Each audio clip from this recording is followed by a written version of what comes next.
Welcome back. You're with Our Voices. In many parts of Africa, hair is beginning to take center stage of debates on what is allowed as appropriate hairstyles in schools and in workplaces. Recently, in Malawi, parents took a public primary school to court for not allowing their daughter to attend school with their dreadlocks, and they won.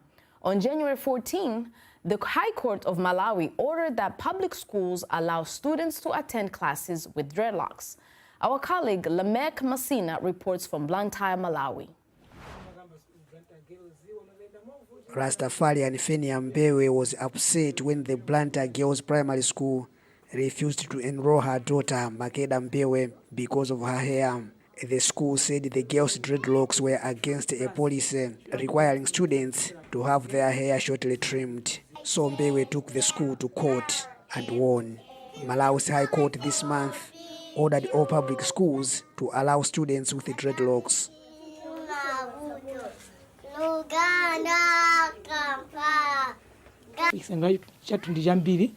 We are very much excited because in this battle, we're not fighting for Makeda alone, but all the other children who are turned back from school. The problem is widespread. The Malawi High Court also ordered the school to give Mbewe extra classes to make up for those she missed. Rastafarianism is an Abrahamic religion from Jamaica that stresses living what they regard as naturally, including with hair. In our religion, they say every Rasta have to keep dreadlocks. When you go to the number 6 in the book of the Bible, the number 6 says, if you want to work full-time the works of the Most High as a Nazarite, you have to keep your dreadlocks, you have to keep your hair grow. Malawi's Rastafarians have long been sidelined by education policy requiring students to cut their hair to promote uniformity in school. Some Rastafarian parents chose private schools, while others gave in and cut their children's dreadlocks.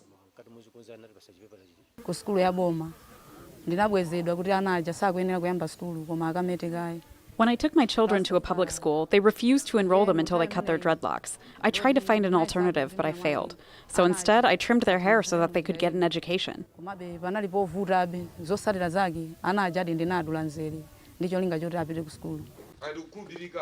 The High Court ruling means Rastafarian parents will no longer have to choose between their religious practice or sending their children to public schools. Malawi's education authorities refused to talk to a reporter on the matter and have until February 4 to appeal against the High Court's order. Lamek Masina for VOA News, Blantyre.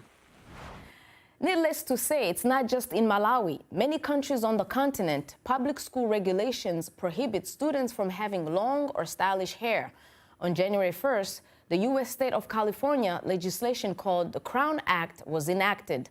This law that was first introduced last year prohibits discrimination based on hairstyles and texture. It ensures protection in workplaces and in public schools and charter schools. And here to talk about it is Pamela Farrell, owner of Cornrows & Company, a natural hair braiding salon here in the nation's capital. She's also one of the first to lead the fight for natural hairstyles for African-American women in the workplace. Welcome to Our Voices, Ms. Pam. Welcome. Thank you. Thank you for having me. So in the documentary that our colleague Arzuma Compare produced, you said, and I quote, "I opened a hair salon for social justice." That was about 40 years ago. Does it surprise you on how long it took for the Crown Act to come about?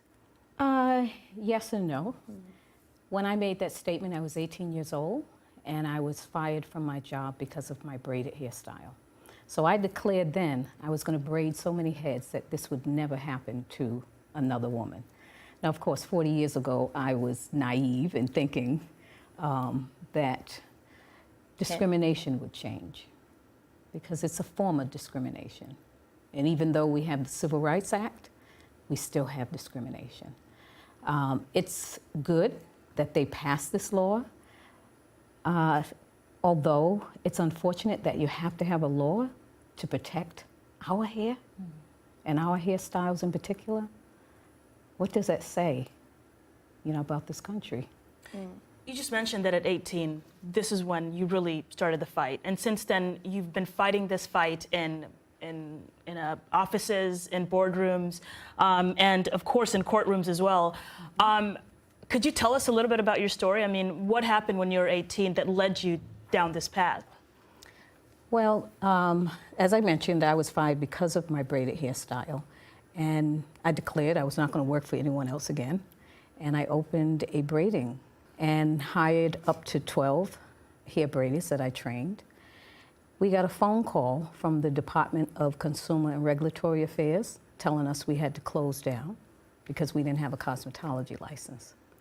So for 10 years, we fought the district because we weren't doing cosmetology. We were doing African-style hair braiding. So there were two, that was the initial fight. The second fight came with hair discrimination in the workplace. My husband put out a wanted flyer, wanted African-American women that have been threatened for losing their job or that have been fired because of their braided hairstyle. And this was before social media. Oh, well before social media. They didn't even have cell phones or computers. And so we put the word out and said we would pay for the attorney fees. Wow. And so that's how the case, the first call we got was, her name was Cheryl Tatum, and it was the Hyatt Regency Hotels. And it just, word got around, Marriott Corporation, American Airlines, Avis Rent-A-Car, Police Department, United States Navy, the Army. Then the other case was Braid Freedom, the right to earn an honest living braiding hair. So they went after the wearer of this hairstyle and then the person that provided the service. So those were two separate fights. So let's talk about these hair code policies. I'm going to quickly read, I'll paraphrase a bit, but there's a South African social and economic researcher, Hlonipha Mokena. Basically, she says that conservative institutions, schools, militaries, corporations, and so on, have the right to prescribe a dress code.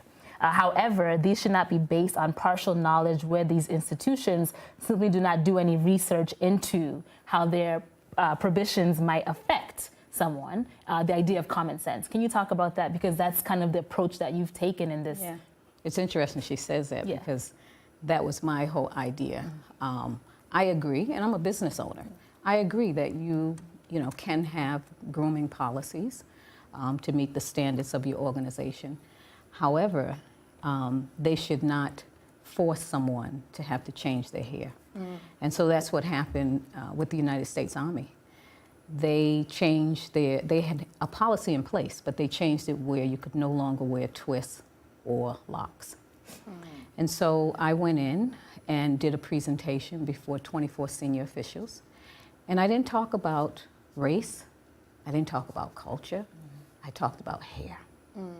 And basically it was a lesson on hair because there are different types of hair, they have different characteristics, they respond differently to the weather. If it rains, one swells up, the other hangs down. So when you create policy that is for one type of hair, then it will negatively impact the other.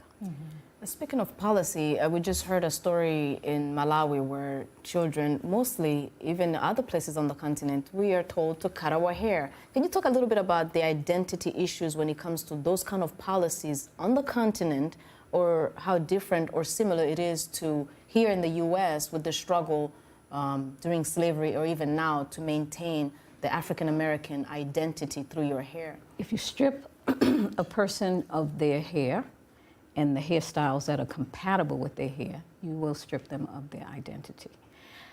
It's interesting when you talk about the young women in Malawi who had to have their hair, well, that was the case with locks, but even we were talking about where you have to have your hair shaved. For school. And now there have not been any cases like that here in the U.S. Now the difference is you cannot wear braids, you cannot wear locks, you cannot wear afros. And these are all of the things that are compatible with our hair texture. So that is the difference.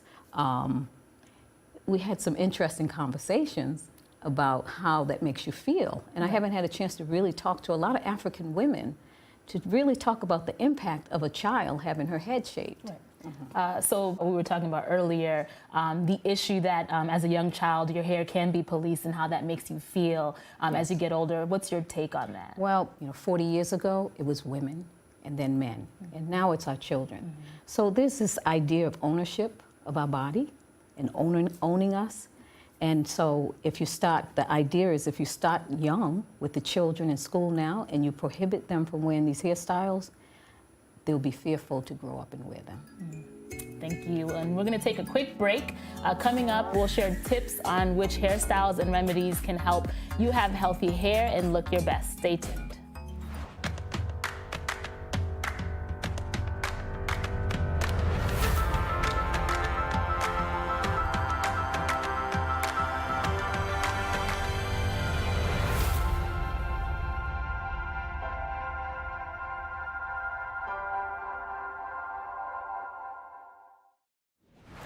Welcome back. You're with Our Voices. Still with us is Pamela Farrell, owner of Cornrows & Company, a natural hair braiding salon here in Washington, D.C. In the book Where the Beauty Touches Me, our hair care expert and stylist, Pamela, tells us that our face shape is key to choosing the hairstyle that fits us best. Pam, give us more details about that. We all have different face shapes, and there's what we call oval and oblong and round and heart-shaped. Square, and diamond.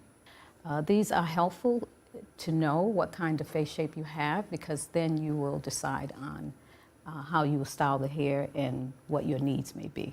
So for example, if you have an oblong face, that means it's long in length. So you're going to choose a hairstyle that's going to give you a little more width on the side. If you do something that's hanging really long and flat, parted in the middle, coming down, it just makes the face look longer.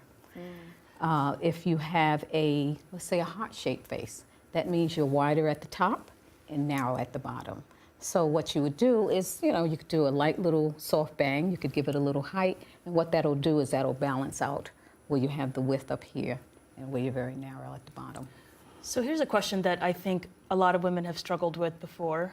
Bangs. Which face shape best complements bangs? There's different kind of bangs. Yeah. There's soft, wispy bangs. There's heavy bangs. There's blunt cut bangs. There's bangs that have a little height. So you choose based on what you need. Let's say, for example, you need some height. Then you can still have a bang, but you want something that's going to be fluffy and sit up as opposed to laying down. Yeah. Because I remember Michelle Obama, she did bangs very well. And then after that, I was like... And I mean, one of the movements right now, of course, is the care aspect of hair, and a lot of products, ingredients that are found on the continent. You have your shea butters, your coconut oils, things like that. Tell our audience what are some of the things that they should look out for and be interested in using to care for their hair. And also, that's not going to hit your pockets too hard. Well, I would say, if it's a good investment, it's worth it. Yeah. Because if you buy cheap products that are going to make the hair dry and break off, then you end up spending more money to fix it. What I suggest is look for ingredients that you can read and you understand. That would keep it simple. We were talking before about the importance of the language that we use to describe our hair, and you made a really good point about using the word protected versus protective. Can you tell us why that is such an important distinction? Yeah. So one of my concerns with the Crown Act, and I saw the bill in Montgomery County, Maryland, it had the word in there, protective styles. The concern is when you put words like that in a law, it should not be ambiguous. The word should be undeniable. It should be protected, ED. So it would be consistent with the Civil Rights Act, which has the protected class of people. So words matter. Thank you so much, and I can't wait to read your book just to learn more about all of this. Yeah, that's right. It's Where Beauty Touches Me. I'm going to read about it and get some more tips because I want to get the right shape, the right color, the right remedies, and all that good stuff. Thank you. And of course, I'm sure we'll have you back on the show sometime soon. Absolutely. Thank you so much. To. Well, as we approach the end of our show, we leave you with a quote from singer-songwriter India Arie, who used her voice to say, "I am not my hair, I am not this skin, I am a soul that lives within." That's all for us today. I'd like to thank Arzuma Kompare for his documentary and also for being with us today. And also Pamela Farrell, thank you so much for taking the time to be with us today. Thank you. Thank you so much. And always thank you for watching. Good day.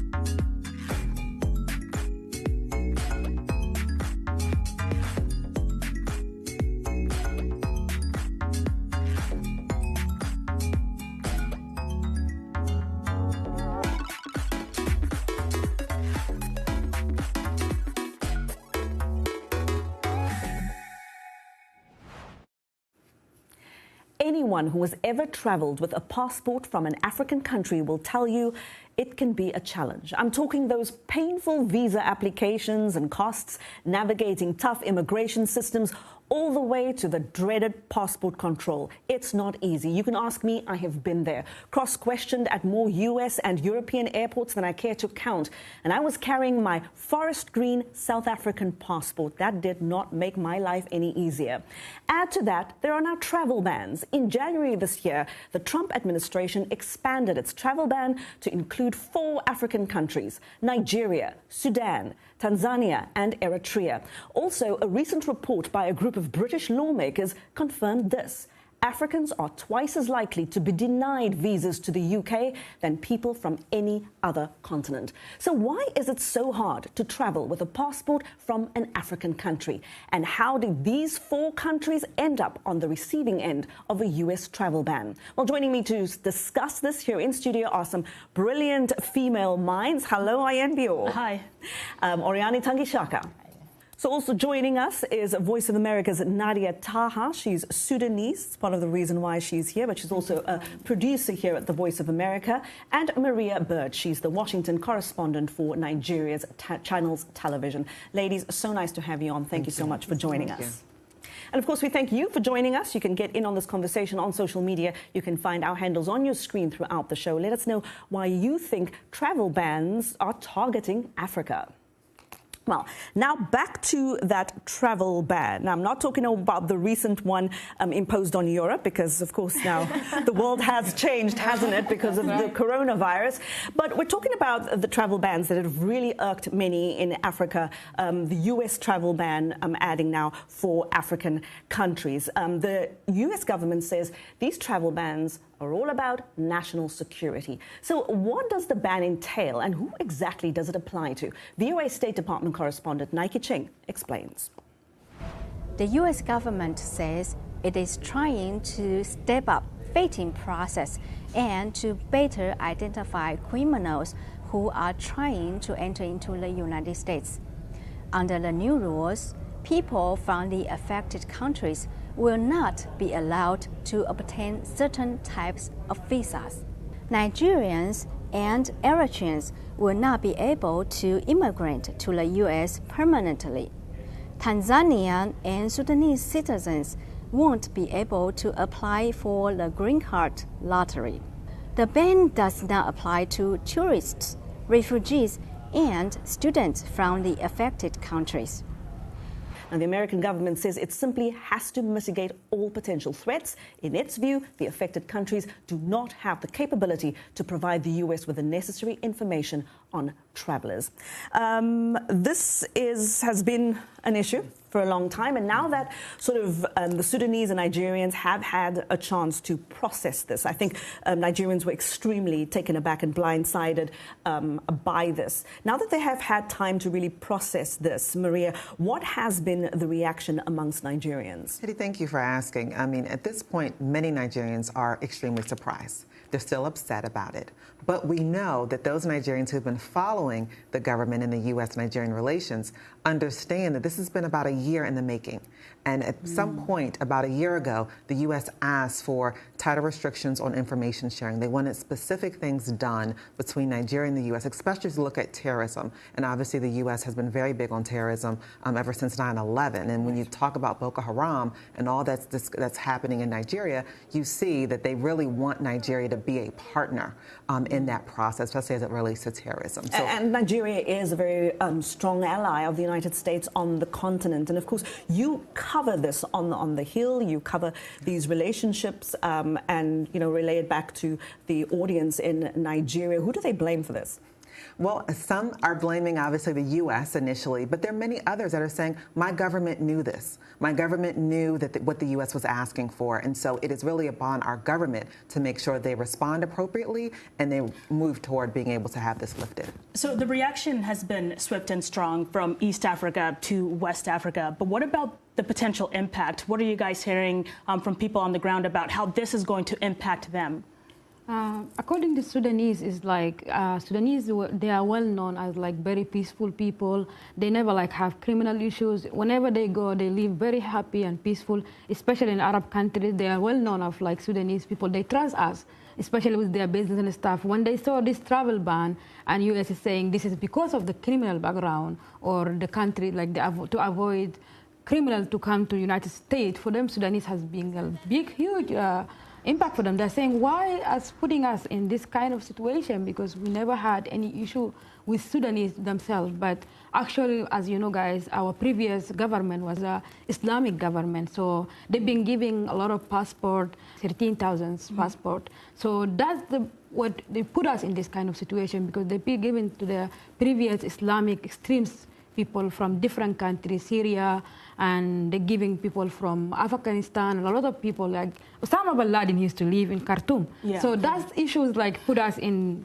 a difficult situation. So. And that's part of the reason why the experts that I've spoken to have said that this ban is not a good idea, because the issues in Sudan and the issues in Tanzania and Nigeria are different. Right. And to have this umbrella kind of ban on all of these countries just isn't going to work. I mean, you said that there's potential threats, you know, in parts of Africa. The threats in Sudan are not the same as the threats in Tanzania. Right. So why would you impose the same restrictions on these two countries? And I think for Nigeria, especially, the fact that family members won't be able to file for each other. What are you hearing that the impacts on families? Impact, because obviously businesses, tourists are still able to come into the country, into the U.S., assuming that they get their visa approved. But again, that's the real issue. I mean, many Nigerians have been here for many years. I mean, we have large populations in Washington, Texas, all over the country, and so we have doctors, exactly. Doctors. We bring, you know, their families over to say, hey, I'm having a child, so the mother might come for a year or 2 years to come and stay, and now that's really going to impact, I think, the nucleus of the Nigerian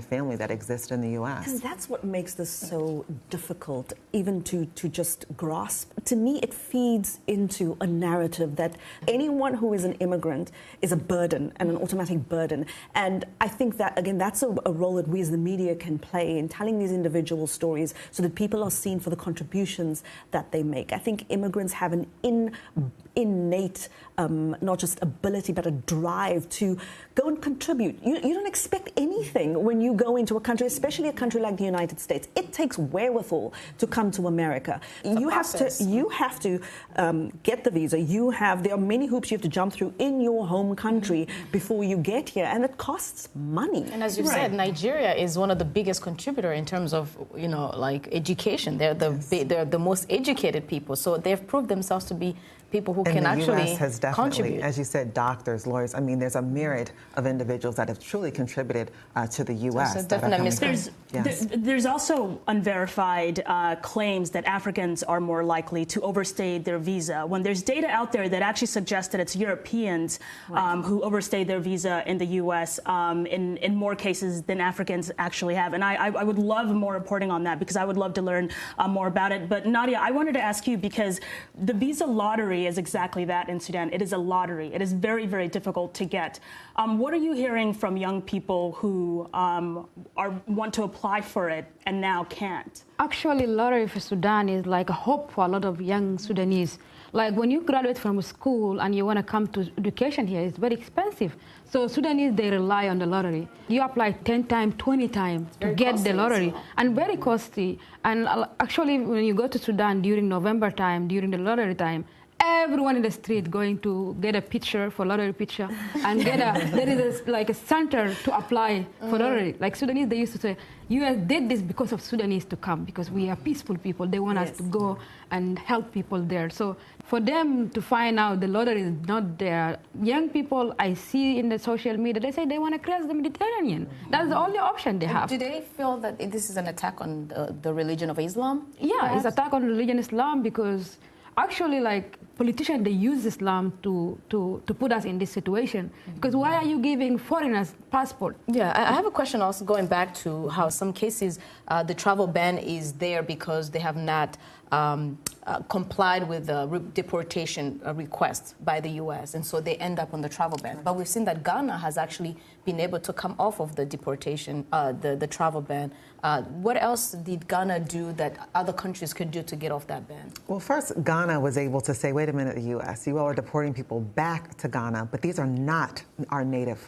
These are not people that have come from our country initially. And so they're saying, listen, as you're deporting people, we have no problem. If someone has done crime or there's a reason why they've overstayed their visa, that they need to be sent back, then we're more than happy. But we're not going to take someone from just any part of Africa back into our home. So it was more of an administrative back and forth. Correct. And so what can these countries do now to get off the ban, very briefly? Well, Nigeria has stated that at this point they've already started. So prior to February, they had already started working on now whether or not that was the case, but they said they already started working on many of the things that will allow them to lift the ban, specifically looking at information sharing, bringing more restrictions around it, being able to provide better information to the U.S. So that has been done, and that's being done for, because many people, to be honest, some Nigerians are actually in favor of Trump. They feel like, he speaks the language that many Americans, exactly, and many Americans actually feel that way. They believe about Africans, and he says it. And so they have no issues. As long as they know what needs to be done, they have no issues with being able to follow through and to be able to move forward so that they can continue business, family, and life in America. I think also in Sudan government is already, they took a very serious steps. The Sudanese Supreme Council leader, he said, he requested the Interior Minister to withdraw 13,000 passports from non-Sudanese. Countries are taking this seriously. I hope this conversation will be very different if we speak again about this in about a year's time. Absolutely. And, well, ladies, it isn't easy for Africans to travel inside the continent either. And after the break, we'll take a look at what's being done to change that. We'll also speak to a Kenyan blogger who decided to backpack through Africa. She's going to tell us the surprising things she discovered on her travels. We'll be right back.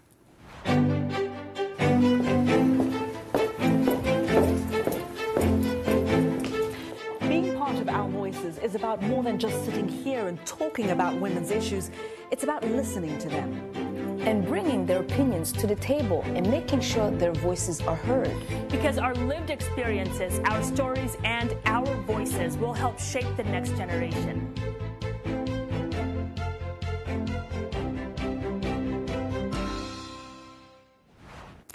You're with Our Voices. Welcome back. Now, we've been talking about the trials and tribulations of traveling with a passport from an African country. But why is it so hard for Africans to travel within Africa? Now, for years, there have been talk about a single African passport for the continent's 1.2 billion people. It will ensure visa-free travel for all Africans to all African countries. But will it work? Well, one Kenyan woman decided to skip Europe and backpack through Africa. She believes a single passport could be a good thing. Ciku Kimeria is a Kenyan author, adventurer, and a blogger. And she joins me now via Skype from Dakar in Senegal. Ciku, hello there. Thank you so very much for joining us. Thank you, Heidi. It's such a pleasure to be on the show. Now, for a long time, there have been questions about why it is so hard for Africans to travel inside their own continent. You have had first-hand experience traveling to a myriad of African countries. What have you found? Is this still true, or are things changing? Yeah, I think it's a worthwhile question for us to be discussing at this time, because the reality is that things are improving, but they should be moving much faster. And I think what I can give is an anecdote from the first time when I wrote about the issue, and this was in 2014. And I was in the process of, I was going on a solo backpacking trip through West Africa, and I was traveling through Ivory Coast to Burkina Faso and Togo and Benin. And that was when I decided to apply for the visas for that process, and it was a nightmare. It took me weeks, months, several visits to various embassy offices. The process of collecting the documents was hectic. I didn't know what documents were needed. It felt arbitrary. It was such a difficult and frustrating process that I almost thought of not going for this trip. I should mention one of the documents that was required was, not only did I need someone who lived in all those countries to send an invitation letter, this invitation letter had to be signed by a high-ranking police officer in each of those countries. And this is where I should mention I was planning to couch surf, so I had no one to send who could write these letters for me. I needed confirmed flight tickets. I was planning to go by road. So there were just a lot of logistical challenges and frustrations that made me realize how annoying it was. And coincidentally, that's the exact moment when the Africa Development Bank wrote the first version of the Africa Visa Openness Report. And what it said was that it's easier than, at the time, it was easier for North Americans and Europeans to travel around the continent than Africans in terms of visas. But since that time, there have been a few improvements that have happened over the past 3-4 years. There are some changes happening in the Africa Free Continental Trade Area Agreement, the Protocol for Free Movement of Persons, and then also the Single Air Transport Market Agreement. So all these are still at policy stage, but I think when they get implemented, it will mean that it's much easier for us to travel around the continent. For an average person today, anyone who will want to travel throughout the continent, what would your advice be? What do they need to know first before they leave their bedroom, before they leave their homes? So my advice for any Africans right now looking to travel on the continent, I would say that the first thing is I would prioritize countries where, given your passport, you don't need a visa or you can get a visa on arrival. I think it just makes your life much easier if you start with the countries where your passport can actually get you entry. And the good thing is that the African Development Bank has a site, the Africa Visa Openness site, where you can put in your country information and you can see all the countries that you can go into visa-free or get visas on arrival. So I would say that would be my first advice is once you do have your passport, prioritize the countries that will let you in easily, because that will make your experience much more rewarding than trying to go through countries where they might not have an embassy in your country. The process for you might be so difficult. So I would say at least find the countries within your region find the countries within Africa that will allow you to get in. And I think right now 25% Africans can travel to at least 25% of African countries without a visa. So on average, any African passport can allow you to go to at least a quarter of the continent. So that's where I would say prioritize that. Before we go, one word answer, which country are you going to go see next? So my next trip is taking me to Gambia, which it really excites me because having lived in Senegal for 3.5 years, I haven't been to Gambia, which is quite close. And I know language-wise, in terms of Wolof, not French and English, language-wise it's quite similar to Senegal, but I also know that there's a lot of differences. So I'm quite excited about that. I've heard it's extremely beautiful. The people are very friendly. So that will be my next trip, Gambia, in a few weeks. Thank you so much for your time. You can find out more about Shiku's adventure on her blog, The Kenyan Explorer, and also follow her on social media. Her details are right there on your screen. After the break, our panel is back. We'll talk travel bans imposed by Africa and how some African countries are moving to curb the spread of the coronavirus at airports and hotels. We'll be right back.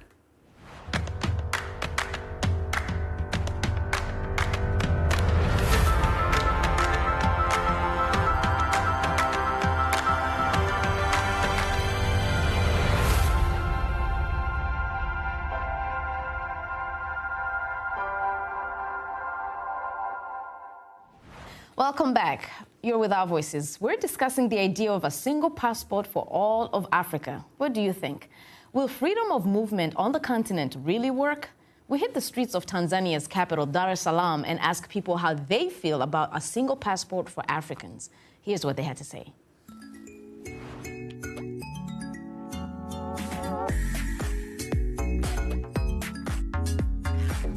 Coming together and having one passport is a good idea in the long term. but I strongly believe that we are not ready, we're not capable of allowing free movement of people across each other's countries. And the reason being this, I take EU as a very, very good example, because it took EU approximately over 30 years just to formulate of what we know now as EU.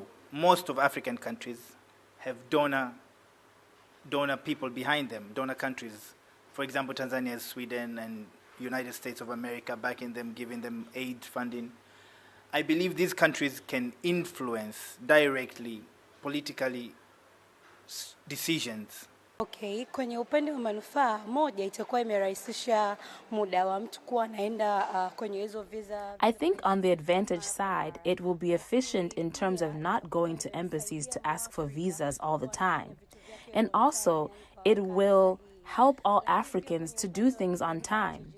But the disadvantage of that is it can be easy for bandits or people with bad intentions to move around Africa easily. Kwa sababu anakupa hana ile muda mrefu wa kufuatilia hivyo vitu. Yes. If you look on the business side, it will be a big thing. People will be able to move around Africa to do business and to learn new things. It will help to grow countries and the whole African continent. So now we know there what the people of Tanzania think about a single passport for Africa. And joining us for this part of the conversation is our colleague, Paul Ndio. Paul is our tech reporter here at the Voice of America. But we have him on today because he knows just about everything there is to know about traveling around Africa, as his reporting has taken him all around the continent and many parts of the world. Paul, welcome to the show. Thank you for having me. I want to put this question to you and to all of you here. Do you think that the idea of a single passport for Africa is a good idea? Do you foresee challenges? How do you see this playing out? I think it's a good idea. When I look at the example of the East Africa community, where there is an actual East Africa tourism visa, which is eventually going to be an East Africa passport, it's very free to move around East Africa. You have the 3 countries where you can actually go from for Kenya, Uganda, and Rwanda with just one visa. And things like that are very good for tourism. And it's very, very popular, and that's why I think that it would be a good idea. But honestly, Haiti, I'm of two minds, because I just think that to roll something like that out on a large scale would be really, really difficult. I think it's a terrific idea. I think the West African countries have done it, and they have succeeded. You don't need multiple visas to get to anywhere in West Africa. So East Africa is borrowing from that idea. Southern Africa, through SADC, they also have something similar to that. So I think it's a terrific idea. I think, it's a great idea for Africans to travel around with the same passport, and it will not help. Like, if you look at my visa, my passport, before I come to United States, I was having like almost 10 visas from different countries. And I was telling Ayan, like some country, when they know you're a journalist, they will not give you visa forever, even if they know that you're African. So together, one single passport, travel around Africa, I want that.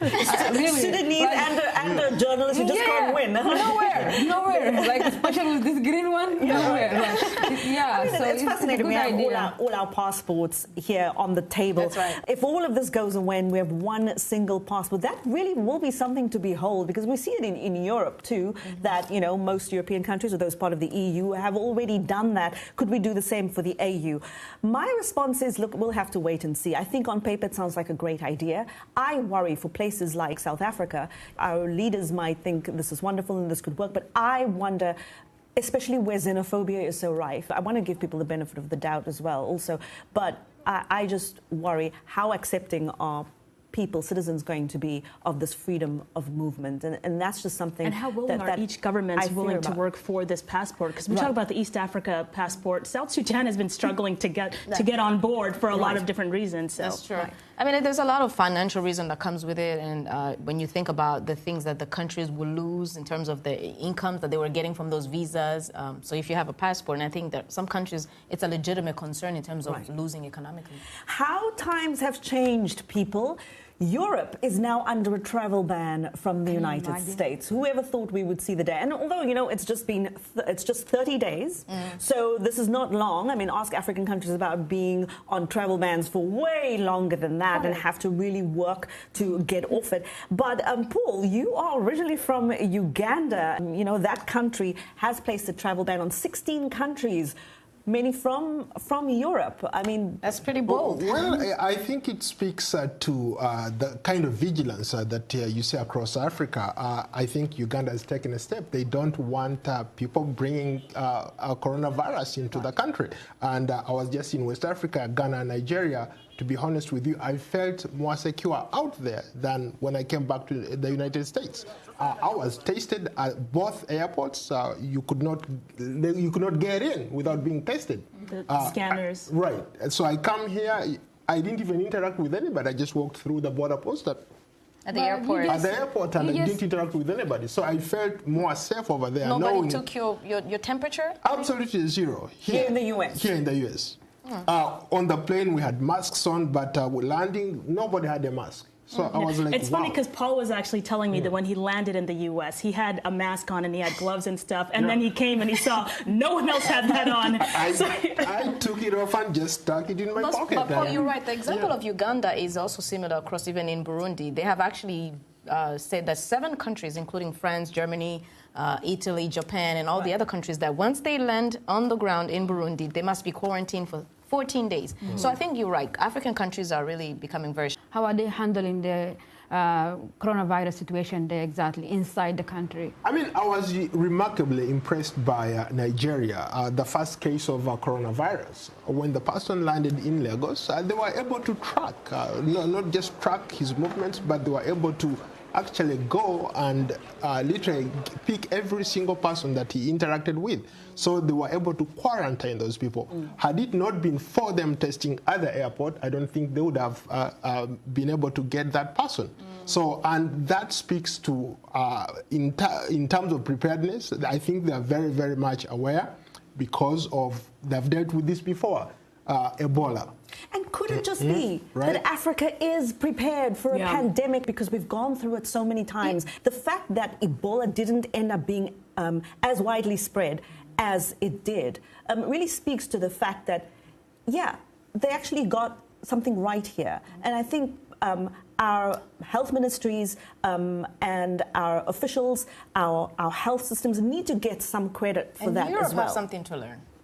Something to learn for a change. Wow. Yes, Europe can learn from Africans and how they're handling it. Well, I came across some interesting reading in the New York Times, and it was something a French anthropologist, Frédéric Keck, said. The U.S. is doing to Europe what Europe did to southern countries in Africa and in the Middle East. Europe is being ostracized. In that same article, I found this quote by a French woman, an ordinary woman, who during a flight from the US to France learned of America's travel ban targeting Europeans. She said, and I quote, "It's really strange to hear that I can't enter a country because I am French." And it's like in my head, I can hear so many Africans saying all together, welcome to our world.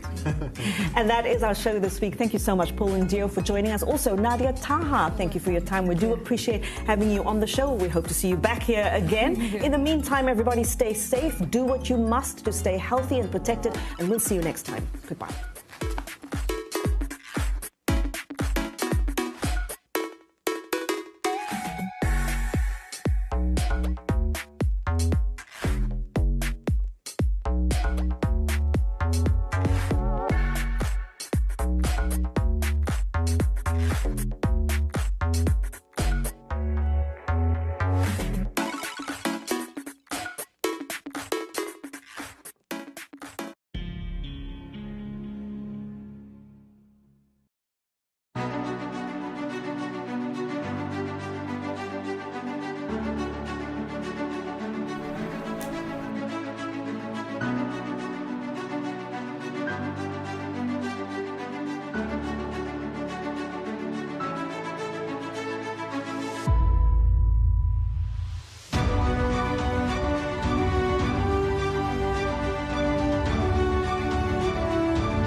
your treacherous body would have been manure for the motherland. Listen to the words of a corpse. You cannot win this war. My production career started off practically by some form of divine intervention. I work in TV production, and I've done that in advertising for over 20 years. I do storytelling as well. I do narrative. I've done films, TV series, etc. I taught myself to draw, and that meant 4 hours of sketching every day, minutely competent, where people will say, this doesn't suck. You actually had to practice. For God's sakes, Emeka, we don't even have enough guns or food. What were you thinking? If you and Uzogu had not unleashed your unique brand of madness last January, we wouldn't be swimming in Biafran blood. It was a revolution! I was with one of my uncles, and he got me a job in, then it was Vanguard newspapers in Apapa. And I got to meet all my heroes because in those days, I knew every cartoonist of every Nigerian publication by name because I would always look for the signature. Advertising was obviously the way to go. English then, if you're doing English, you're either going to be a teacher or something. I was like, no, this is a cool industry. This industry is really cool. It's really being paid to be creative. I was sent around the agency to learn every aspect of advertising. And when I got to TV production, the then head of TV production of SO&U, then Mr. Greg Odutayo, said to me, okay, I want him. So he just made a request. There are many highlights. I've won awards for films I've made, TV series I've done. But let me just jump forward. The most recent thing I've done I'm extremely proud of is being one of the 3 directors on MTV Sugar, Niger. Then you have to learn. So when I came into production, I was always asking questions. So I was on a quest to know why this visual image was better than this visual image. And that got me into studying and learning about production. It helps to be always focused on what will make you win. There's a very healthy sense of motivating yourself to always get things right. Make sure your work is up to standard. It resembles anything else across any other platform across the world. The second thing is it must have your identity. It must have your strong cultural identity.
Welcome to TW Conversations, where ladies discuss very burning issues and trash them out.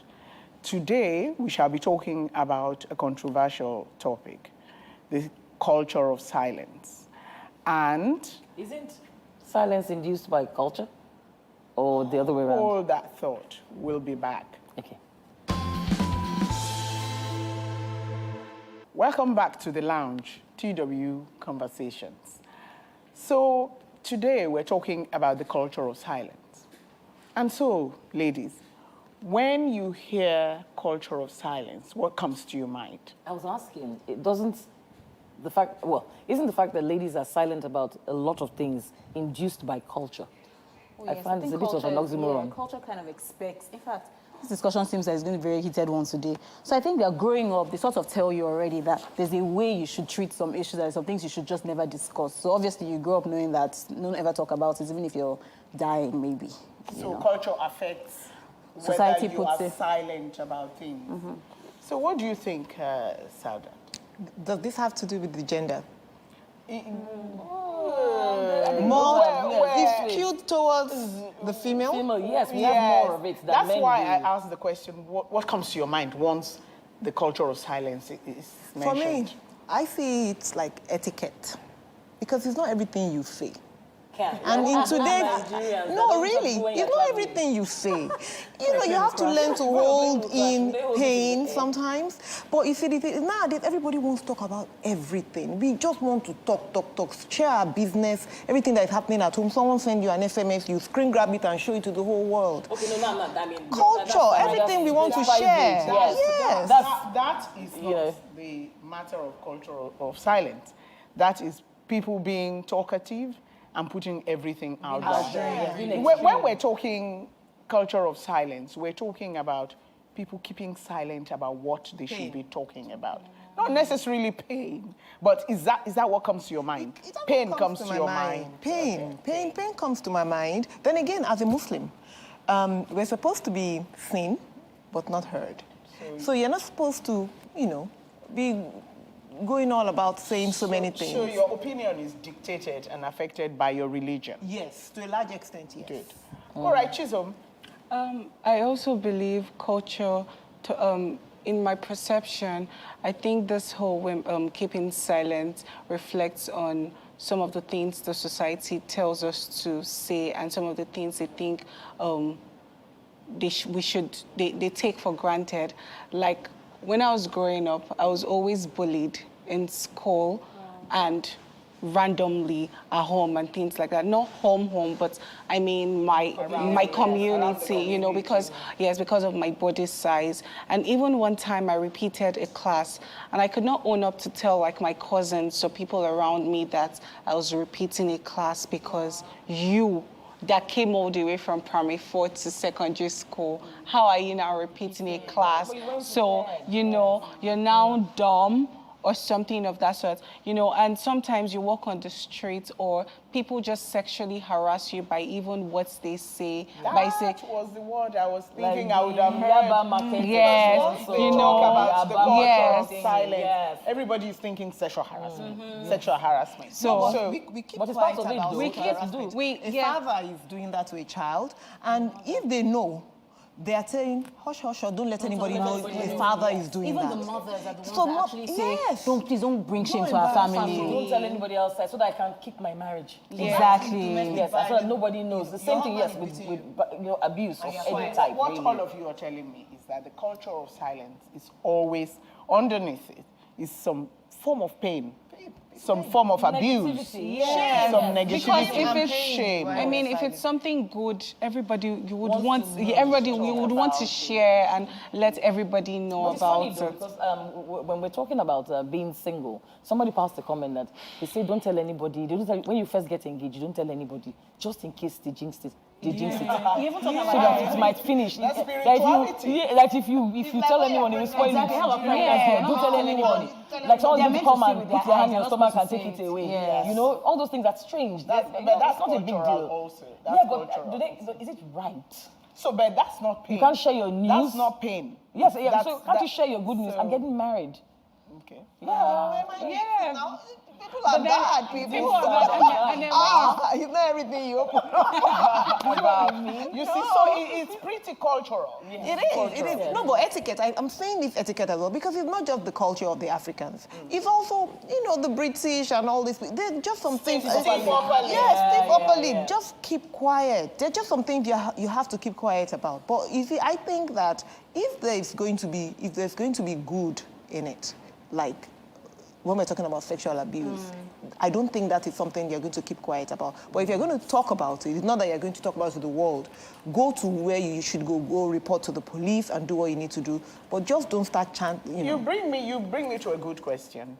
So why do you think people keep silent when they are being inflicted with pain? Because it's expected. For instance, I'll give you someone got divorced recently and she went on social media and expressed herself. And some people didn't see that was her own way of coping with her pain. They now said, is it everything that we need to know on social media? And I'm thinking, at that point, she just felt like if everybody knows, maybe she'll feel relieved. Maybe she'll feel relieved from the whole thing. She's been holding it for so long, obviously. So for her to vent, I don't think it's okay for people to dictate to you how you should. Sometimes, Anne, it's timing. Okay. Yes, because I've been divorced for 9 years. I'd never given an interview. So, but the more I shared it with other women that were in abusive relationships came out. So I had calls to counsel and everything. So I was at this program last year in November, and I shared it with how I coped with some women. And a lady just walks up to me and goes, I like the way you're comfortable with sharing this, and it's helping a lot of people. Would you come on my show? I've never, ever talked about in full. So I gave a full interview. That's yes. also, because when Anne was talking, I was going to say, you know, this is almost opposite to what Saudat had just said. Saudat had said it depends on who you talk to. Yes. It depends on how you talk. Yes. And therefore, it is how and the when that matters. And that's the important. point. Yes. And then what you've just said, there's a positivity about it. Something positive is coming not out just of gist it. that People are learning. Yes. And you are healing. Yes, I'm healing as well. And healing, Each time I but spoke see how about long it took you. You know, yes. It will. I told a smaller group, and then the group got bigger, and it got bigger, and now it's on YouTube. But eventually, when it happened, finally got on social media. Finally the got me. first time Yeah. when you were going through it. No, it was tough. So you didn't speak to anybody? No, not at all. Well, first you were told not to speak to anybody. That's the culture. Yes, that's the culture of silence. Did you have close friends you spoke to? Anybody to No, confide in? at first nobody at all. Then, of course, they'll tell you in church, don't tell anyone. Then your mother will tell you. I asked my mom one day when she took me to the hospital, I said, Mom, how old were you when you wanted to leave Dad? Because at the time my mom, she said, about your age, but you're not leaving. And you can't tell anybody that you want to go. And I just burst into tears. I started crying because I felt trapped. Because even my mom wouldn't let me say anything. I like that word, trapped. So, Chisom, when you were being bullied, when you just were being hated, did you feel you had to be silent about it? Well, I think so. I think yes, because I just felt like nobody really understood me. So even communicating with anybody about it, so it wasn't because somebody told you not to tell people. It was just your own. I mean, everybody's actions already was enough information and vibes to tell me you didn't think don't you need had support. Yes, I didn't need to say it out because all the energy around me wasn't even letting me voice out. And it was sort of a good thing because it made me look forward to better days, because I just realized that, you know what, I don't want to be in this position all my life. And I think that's where I started to think about the point where I need to break loose, and it has to start with me first. Very good. Yes. Because we've talked about, you know, different people. You said so somebody tells you not to talk about it. Yes. So there's suppression. And then you're looking for support. Maybe people just don't even believe you at all. Yes, and so there is that problem. And then Chisom has brought up something very strong. How about finding the strength from inside and from self? And we will discuss that when we come back shortly. Please don't go anywhere. We'll be back.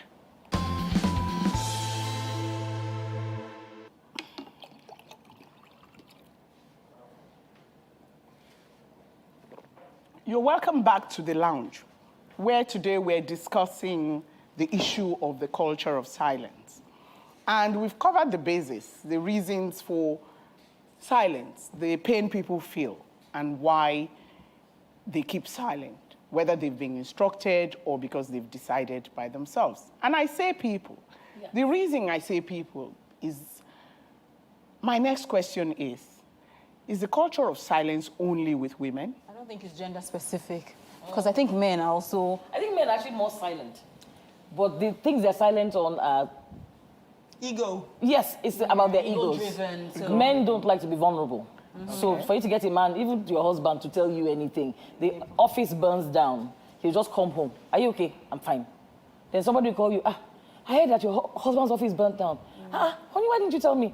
What would you have been able to do anyway? I'm sending you what value. So if we're saying, from what I'm hearing, the reason why men are silent could be different from the reason why women are silent. Okay, I see everybody is just saying that in a chorus.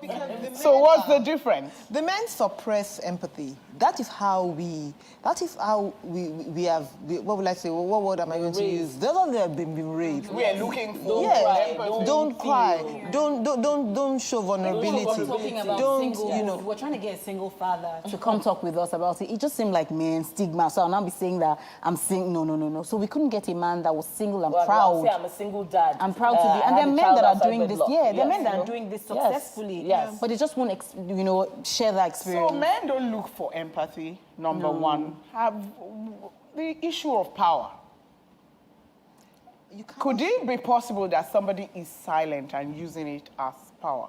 Yes. Well, in the workplace, it's typical. I wanted to ask. I know that people in the corporate world say there's a glass ceiling when it comes to women advancing. So sometimes I understand it, sometimes I don't. How do you know there's a glass ceiling? How do you, when you get to enough to push it, do they tell you to stop? Do the men tell you to stop? So are you talking to the issue of men being silent as power? Because well, yes, there's an unspoken.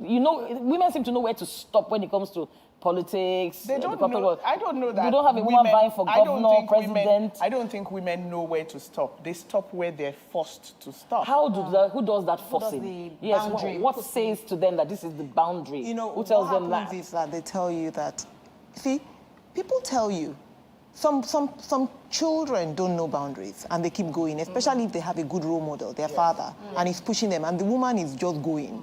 But if you find out the average woman, she knows that there's a particular position that no matter what she does, she would not get, especially maybe because there are no role models there. She doesn't know a woman that has been in that place. So you see a number of women that are going, that are leaders, are in leadership positions. It's probably because their father pushed them. Their husband pushed them. So they have some sort of support that is not allowing them to be silent about stuff. Some women are very, in those days we had warriors. Are you ascribing silence to the reason why women cannot go past the glass ceiling? Sometimes it's not men that even actually do it. Yes.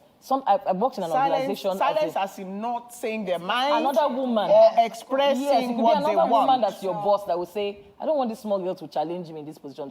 You may be smarter than her, twice as fast. And she just decide, I'm going to keep you on a certain level. You cheeky little sod. I've been here 24 years. You come here in 4 years and you think you're all that. And you reckon the reason she's able to do it is because you're silent? Yes, because if you in that out, case, you might get away with what would you have forward. been doing? I find it very interesting when people say stuff like they work in offices where, okay, let's say you hear that they're going to sack some people, and then you can walk up to your boss and say, I hear that they're going to let off people in this department. Is my name on the list? How can you say I find it, people do that. You just said that. You How can you say that? You can say that. I mean, I want to know if my name's on the list. Now we've gotten to the point about the difference between the genders when it comes to about silence or using your voice to get what you want. A man will not be shy to find out. He sees it as a survival thing. Yes, let me know what I have to deal with. I mean, I'm here as an asset in this office. I need to know what my stand. I need to know. So let me know if I'm applying for another job. So why can't I ask? But there's just some things I just feel you shouldn't. I don't know. Maybe you're just conservative. Might that be? Yes. A lady shouldn't be so forward. I don't know if you're sacking me when I'm going to be hungry and living under the bridge. You know what?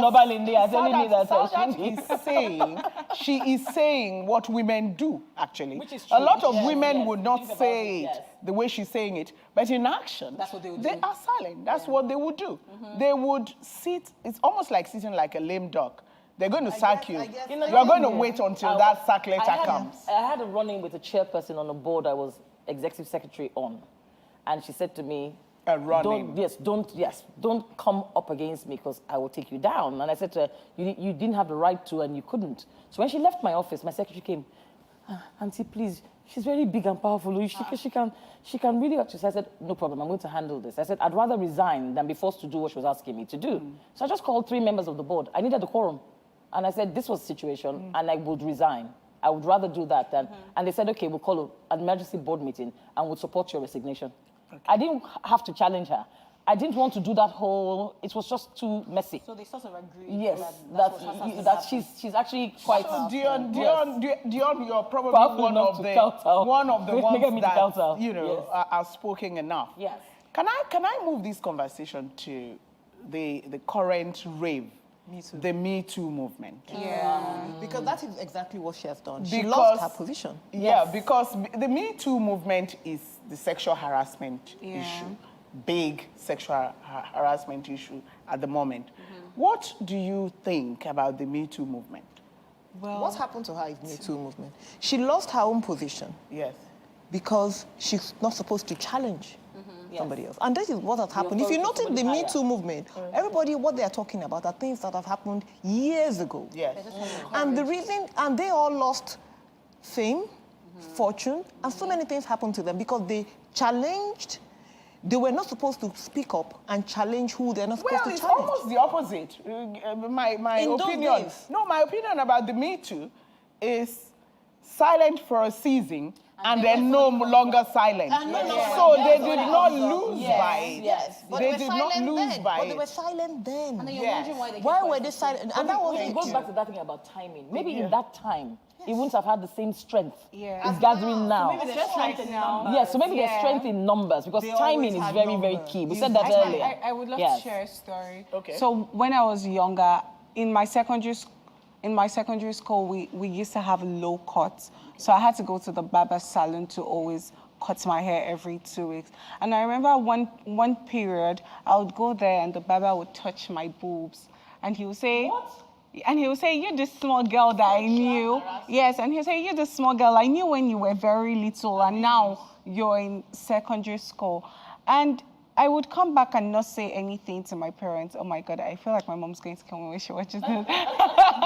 Well, you know, I would come back and not say anything to them. And that was because I was scared at what he could possibly do, or scared at what my parents could also possibly do to him. And it would still be Chisholm's fault. Yes, you know, I know. But now I just come out and I say... Going back there, or did you try to stop Yes, going? for some period of, like, for some point I had to. And my mom had already, like, paid in advance. So all I had to do was just come and cut my hair, you know. And I think I saw him like a few years ago, like 2 years ago or something. And he saw me and he was just staring at me. And I said, and I looked at him and I said, just look at all this. I said, just look at all this, you know?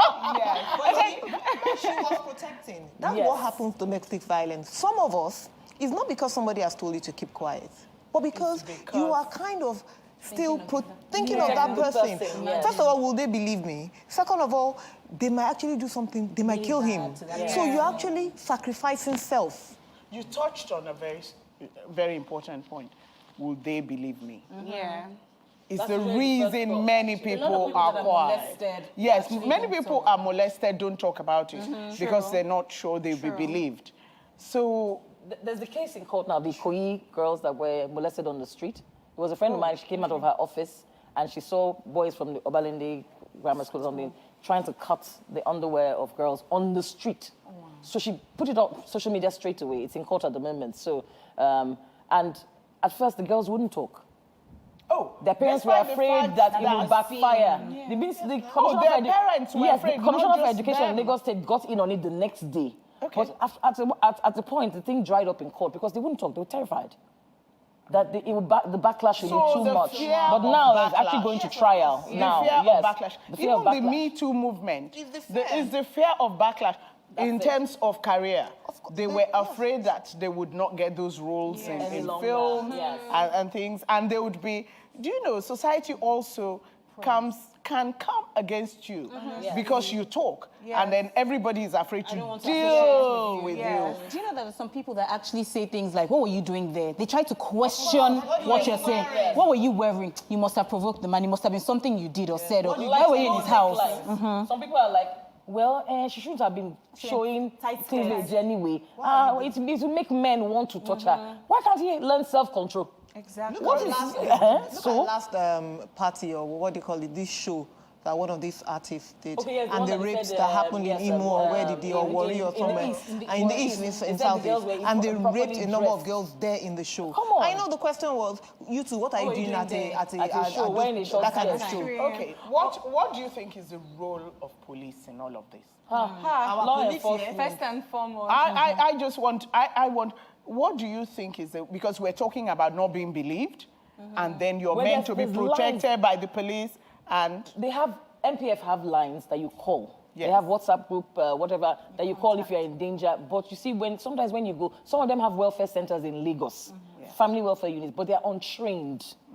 So they have something that's called a special constable. I have a friend that has a Child Dignity Foundation. She's a special constable. She can make arrests. Okay. But she understands those things, the welfare position.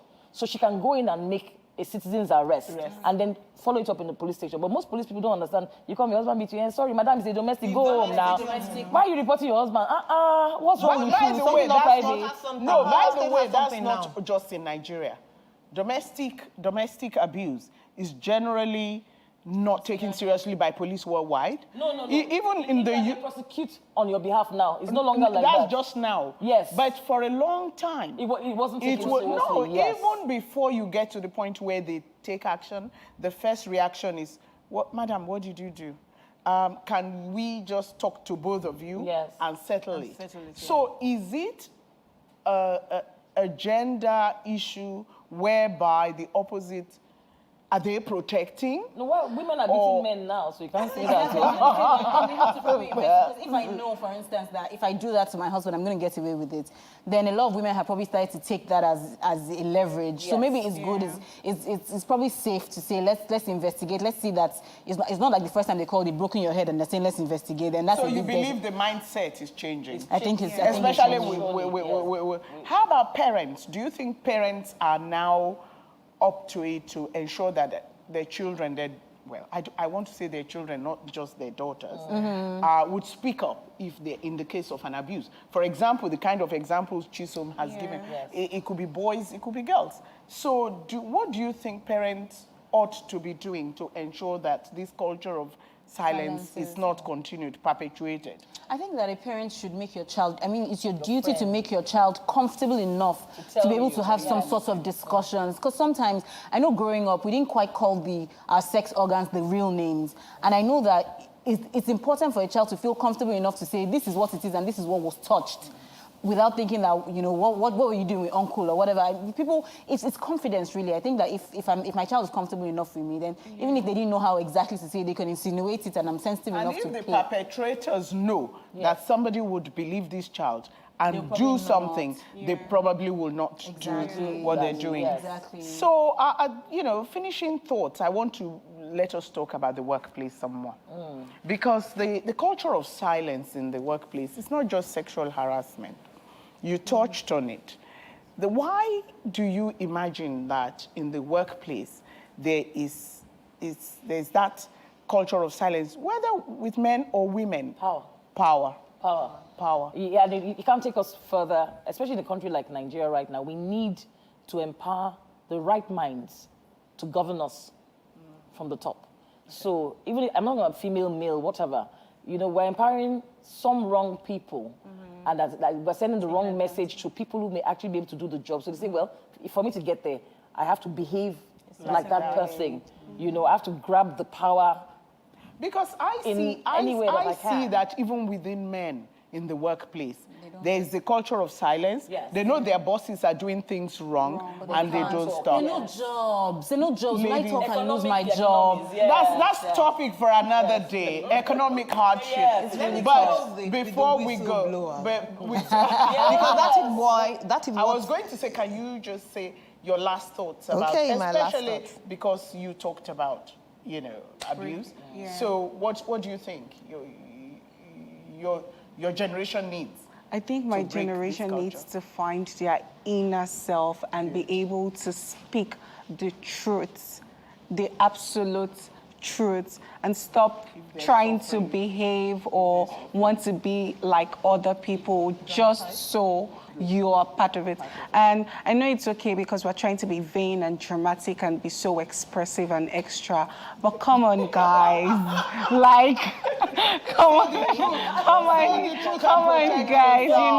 You know, like do the right thing and just be the truth. Thank you, Sadat. You were talking. Well, for me, yes, the whistleblower, I think, came about because of the culture of silence. Culture of silence. So it's not about you being the amebo.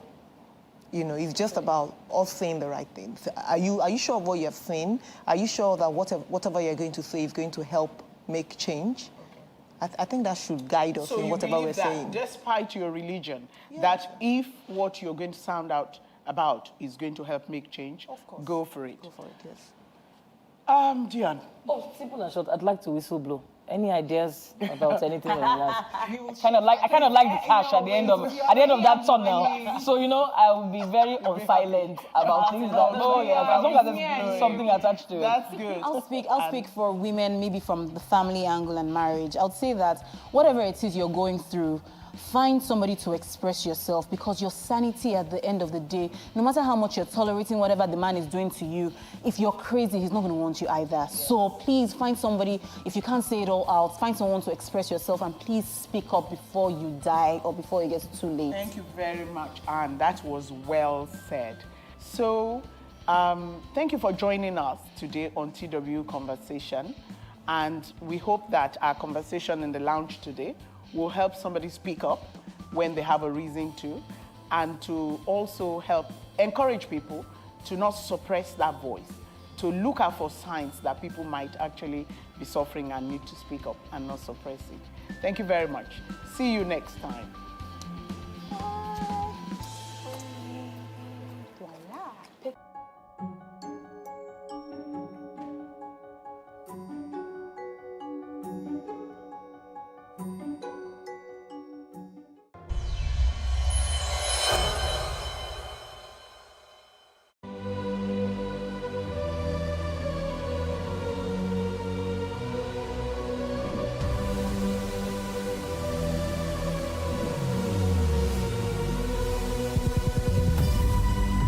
What we do not understand, we will stigmatize.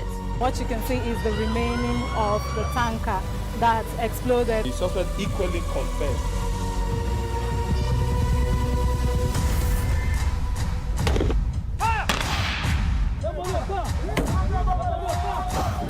A 500 naira they collect them. If you no talk, they go beat you. Now 2,500 they pay.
Cross TV News now. Cross River State Assembly members impeach Speaker Ayambeng.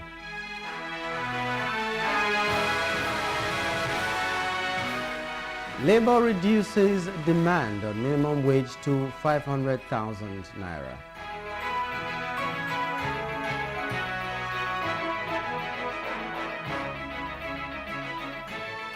DRC lawyers claim new evidence shows Apple is using conflict minerals.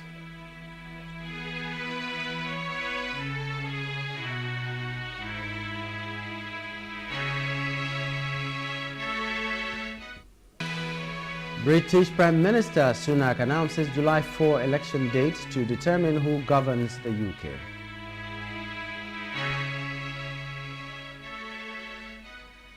Good evening. My name is Nyamgul Agaji. This is the news now. Members of the Cross River State House of Assembly on Wednesday engaged in a free-for-all following the impeachment of the Speaker Elvat Ayambem. The House turned chaotic as the sitting rounded off with members fighting over the mace. The fisticuffs ended the sitting, which saw 17 members out of 25 impeach Ayambem on allegation of financial misappropriation. The impeachment motion was moved by Honorable Effiong Ekarika, representing Calabar South 1 constituency, and seconded by Honorable Omang Charles Omang, representing Bekwara State constituency.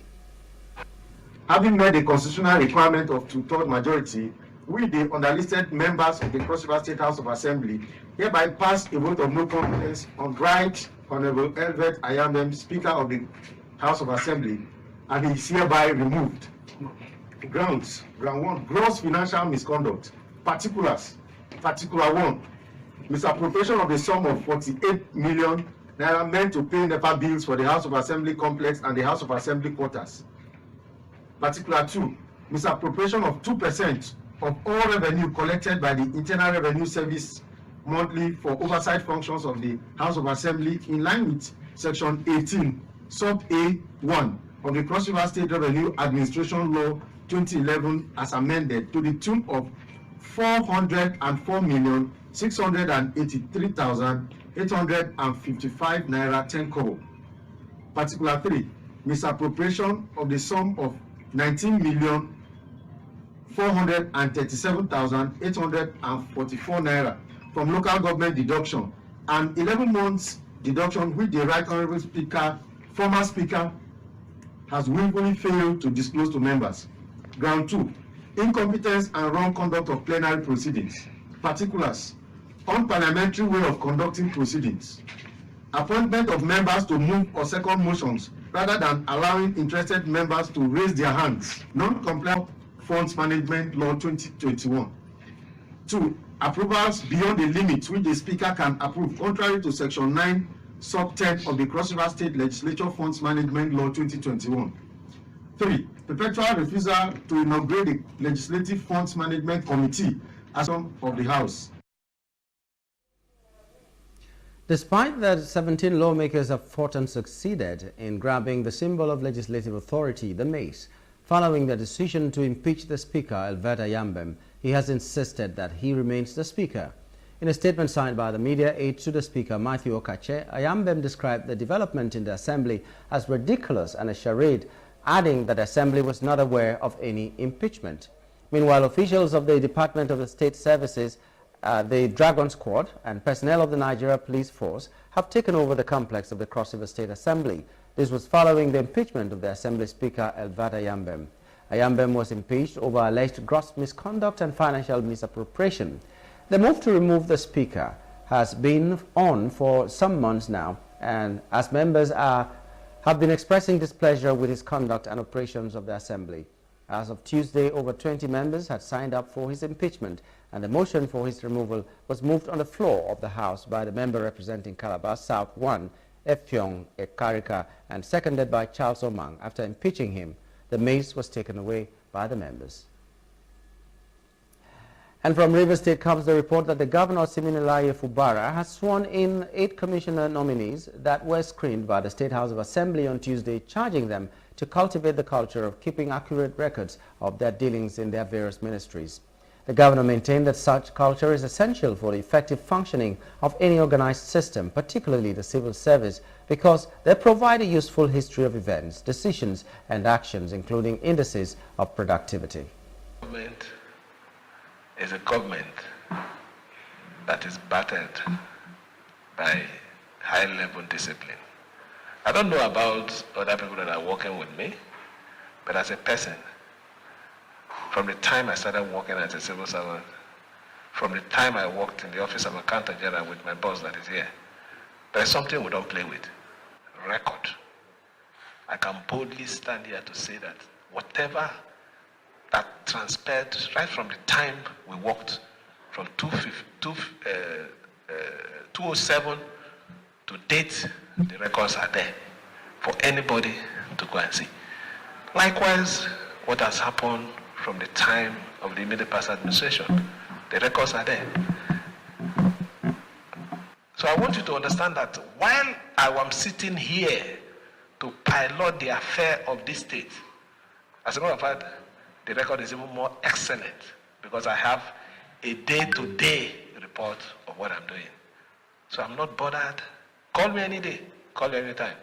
I will stand and defend every action, every decision that we have taken. So I want you to stand on that premise, knowing fully well that whatever you're doing, in case you're called upon tomorrow to give account, keep your record straight. I know what I'm saying. Some of them who left here as commissioners, there's no record in their ministries. I've had a few meetings with people who are looking for records. But that is for them and their God. In a bid to shift ground so as to ensure speedy conclusion of negotiation on new national minimum wage, the organized labor at the ongoing tripartite committee on the national minimum wage meeting has reduced its demand from 615,000 naira to 500,000 naira. A source at the meeting said the government team is adamant about 54,000 naira, complaining of non-availability of fund and the inability of the private sector to pay. But the private sector has made additional 3,000 naira, taking up its offer to 57,000 naira from the initial 54,000. According to the source, government has agreed that NLC is using evidence-based presentation, but they argue that the 8 states are not paying or not fully implementing the 2019 minimum wage. He also said that Imo State Governor Hope Uzodimma was present at the meeting, but the 6 governors in the committee have always been absent. A federal high court in Abuja has granted the former commander of the Force Intelligence Response Team, DCP Abba Kyari, 2 weeks bail after 27 months in detention. Kyari is expected to conclude his mother Yachila Kyari's burial rites.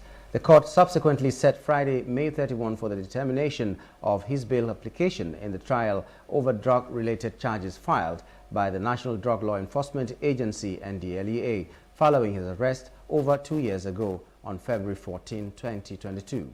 Recall that the mother died in the early hours of Sunday, May 5, 2024, and was survived by 10 children, 5 males and 5 females, including Abba, who is the eldest son.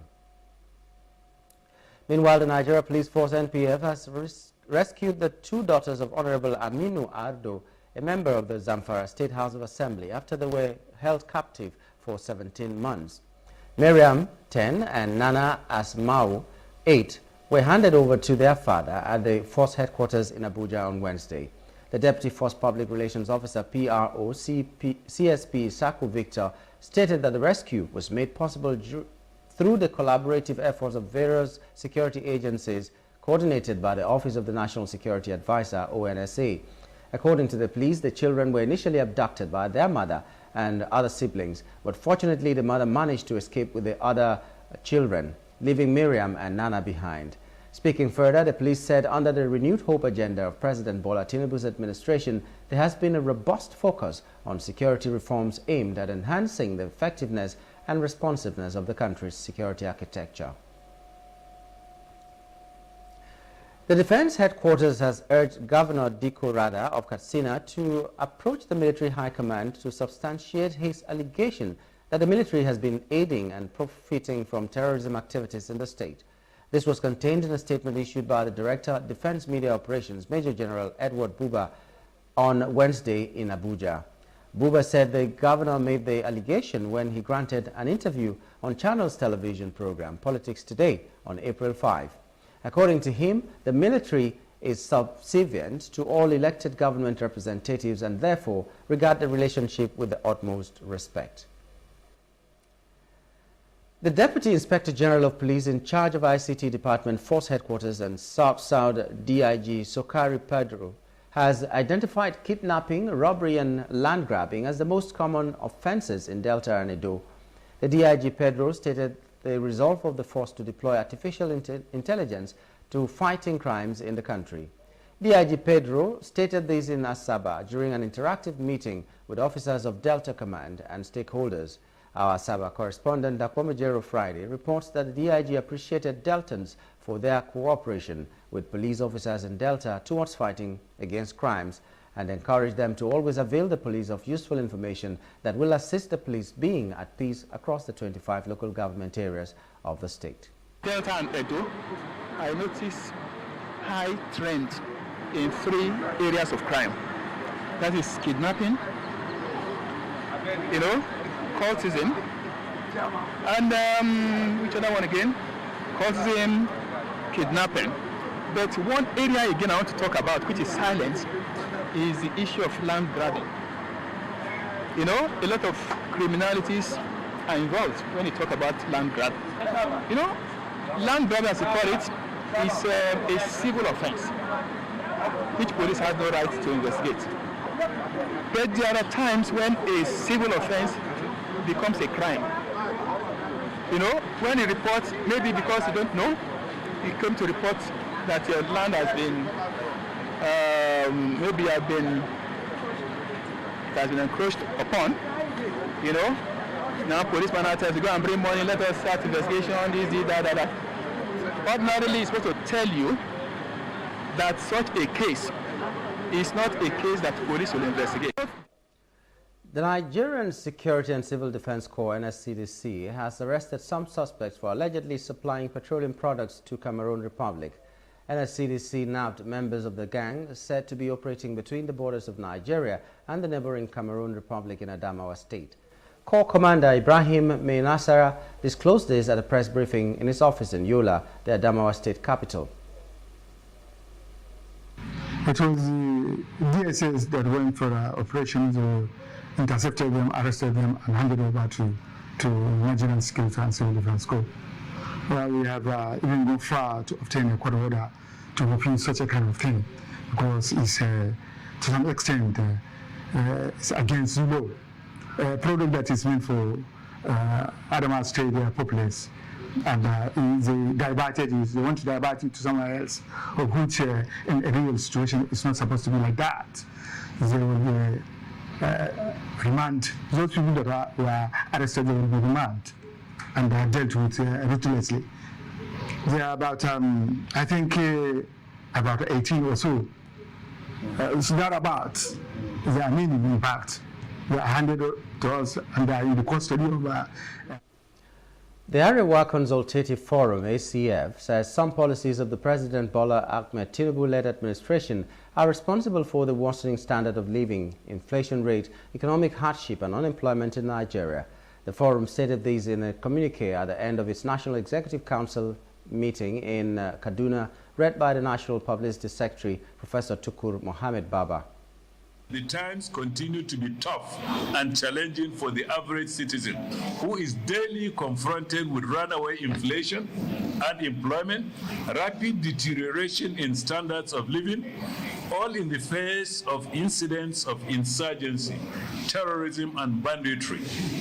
Problems that have remained dire, acute, or even chronic in some places, in the north in particular.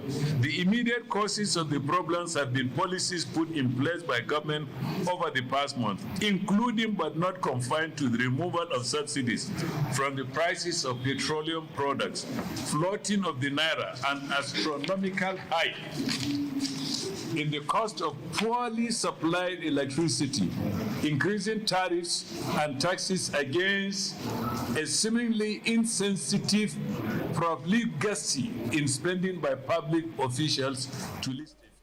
The forum warned that Nigeria might witness social chaos, particularly in the northern region, if nothing was done to address the biting economic crisis. NEC views regrets and decries the continuing deterioration or even escalation in the spate of insecurity-related incidents in all 3 geopolitical zones under which the northern states are grouped.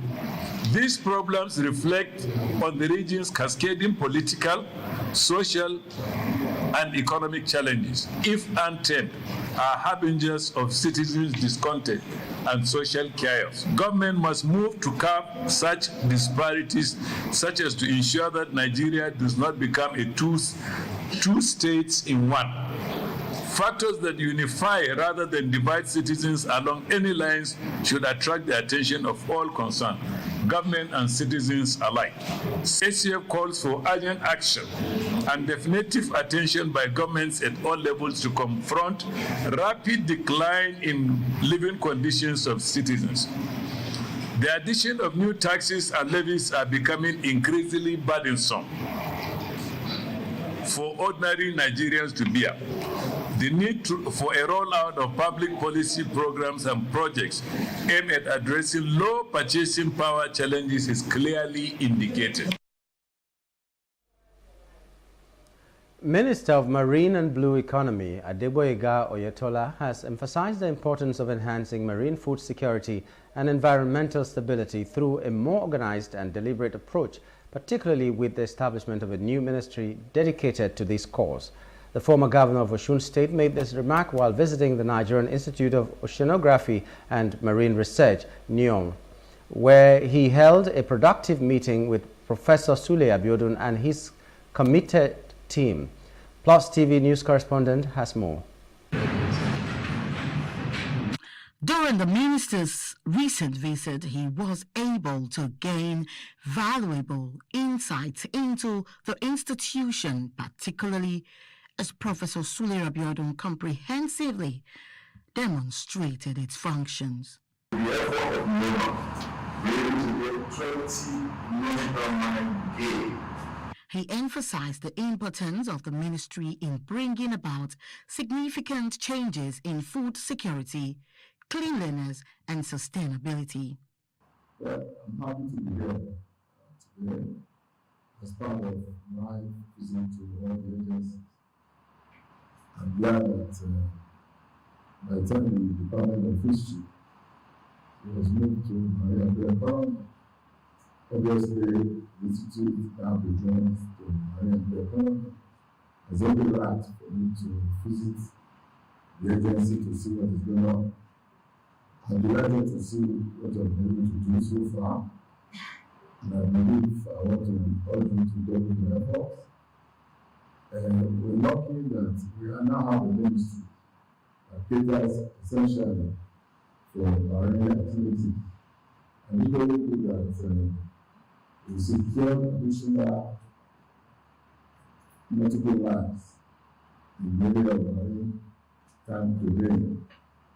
Some argue 16,000 multiple lives, some say 20. Either way, will increase the compliance rate of our marine domain in Nigeria.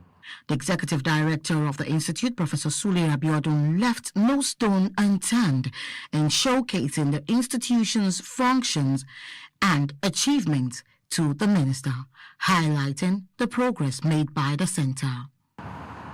With the effort of NOMA, we were able to get 20 nautical mile gay. We supported the Minister of External Affairs. We supported judiciary. We went to the United Nations and were given 20 nautical miles extra, which the Honorable Minister meant. And the man who championed it was a staff of this place, Professor Abushi. Interestingly, whenever our scientists are leaving this place, they are always being given work outside the country. So he's still there working for them. Abushi can let the job. The lady that just left last month took over and worked with her, achieving that particular purpose. So we now have 220 extended from 200. Benefits. It has never been proved. It's a full area. So I was able to see, which I had seen before, a lot of tuna around Jackfish. I was able to see a lot of mesopelagic and pelagic resources, including oil and gas and The minister expressed dedication to partnering with the Institute in recognizing their crucial role in enhancing fish production, education, food security, job creation, and contributing to Nigeria's economic growth. Governor Babajide Sanwo-Olu has exercised the state prerogative of mercy by granting the release of 246 convicted inmates and converting the sentences of 39 death row inmates to life imprisonment in 2023. The State Attorney General and Commissioner for Justice Lawal Pedro made this announcement during the 2024 ministerial press briefing held at Alausa Ikeja to commemorate the first year of Governor Babajide Sanwo-Olu's second term in office. Pedro emphasized that the state prerogative of mercy serves as a mechanism to address the alleviating potential injustices within the legal system. Additionally, he highlighted that the Lagos State government has obtained more than 320 favorable judgments in various courts across the state over the past year, along with approving 100 plea bargains during the same period. We also have plea bargain applications that we also consider, which is to reduce and decongest our correctional services centers. We are also prioritizing restorative justice. The hub, which was established in 2022, coordinates all restorative justice activities across the state. This is toward decongesting the docket of our court, as well as encourage peaceful reconciliation and quick dispensation of justice. We have received about 14 under the period we are considering, and some of them have been resolved while some are still ongoing. According to the Attorney General, the Domestic and Sexual-Based Violence Agency dealt with a total of 4,641 cases of adult domestic violence and 2,976 cases involving children. They also addressed 118 instances of rape and successfully rescued 64 individuals within the past year. Pedro shared that during the same period, the Lagos State Special Task Force on Land Grabbers received a total of 582 petitions, out of which 120 were successfully resolved. We have the Lagos State Task Force on Land Grabber. Ladies and gentlemen, the task force was specifically set up to free Lagos from the menace of land grabbing activities and illegal dispossession of landed properties within the state. Since inauguration in 2016, several enforcements have been made to serve as deterrent to other intended land grabbers in the state.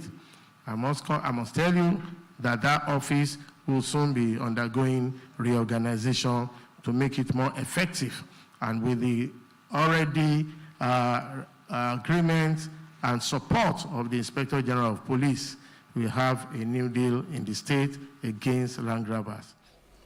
Still on the ministerial briefing, the Lagos State government has successfully attracted over 50 billion naira in investments through foreign direct investment FDI and domestic direct investment DDI within the past year.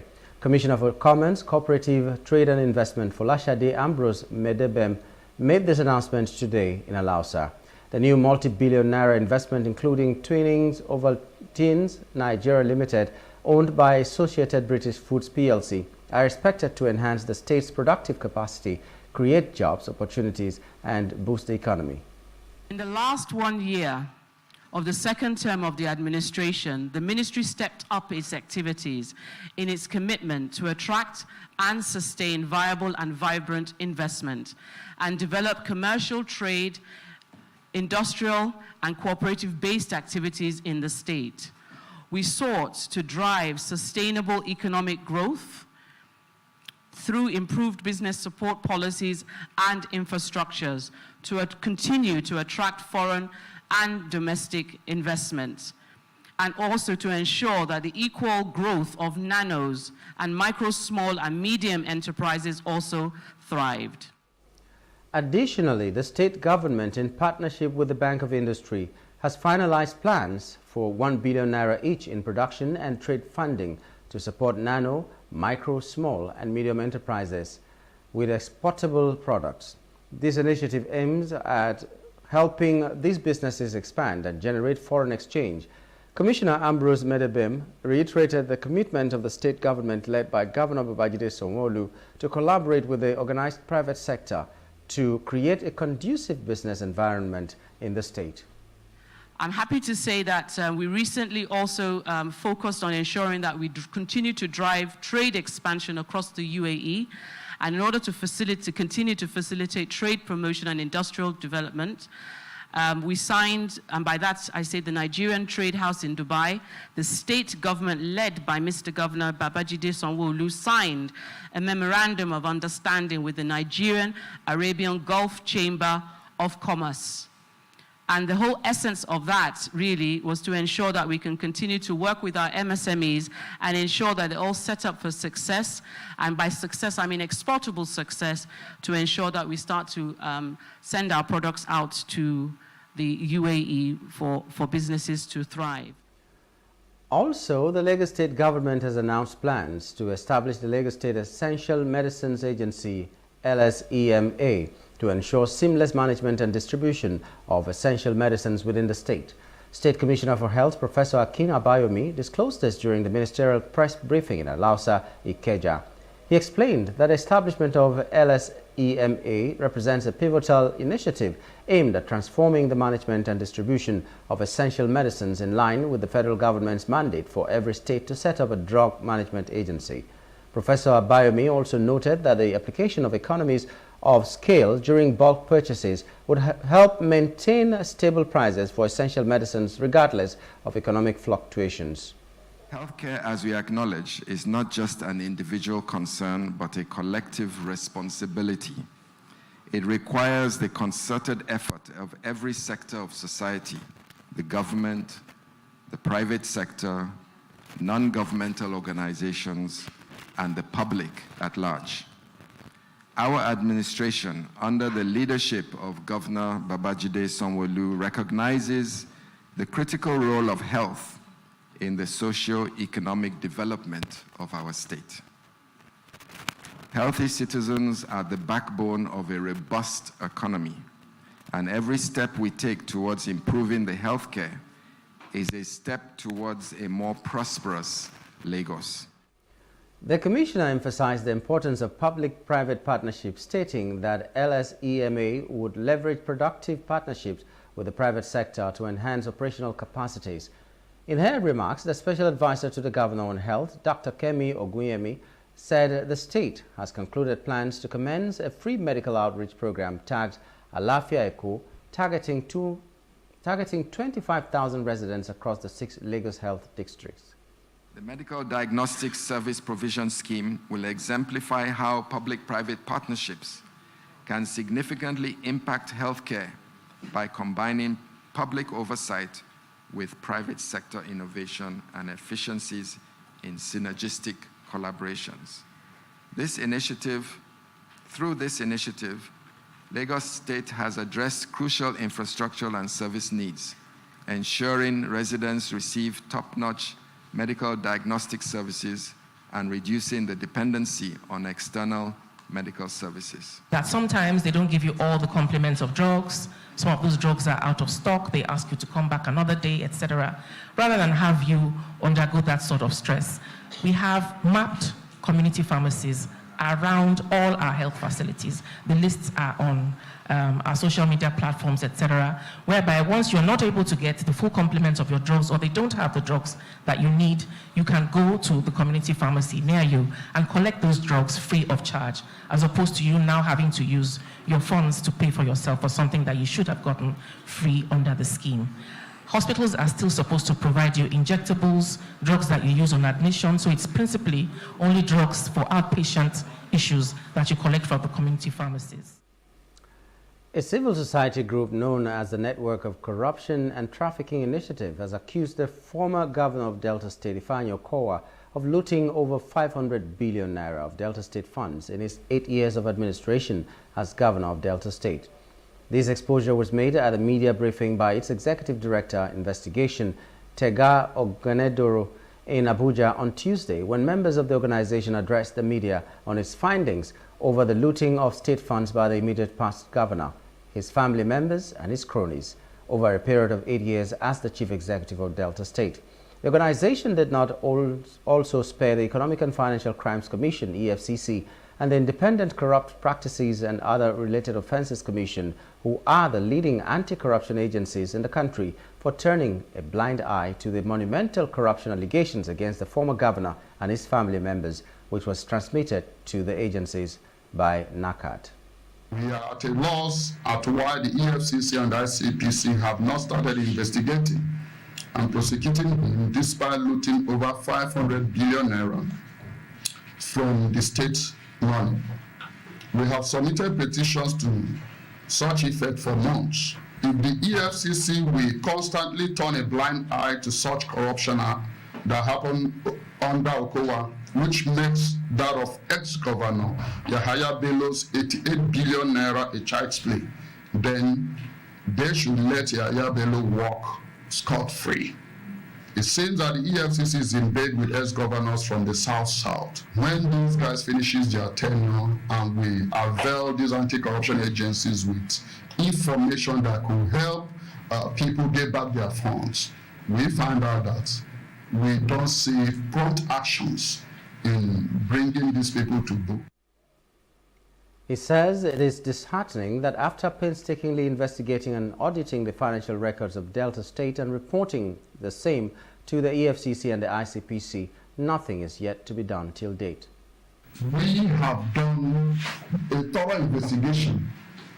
We have made our work easy because we have done that. We can say, verify these are our claims and see if it is true.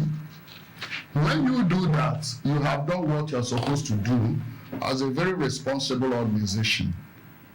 They have not, to the best of my knowledge, called us any day to come and adopt that. If they call us today, why are we doing press conference if they have done that?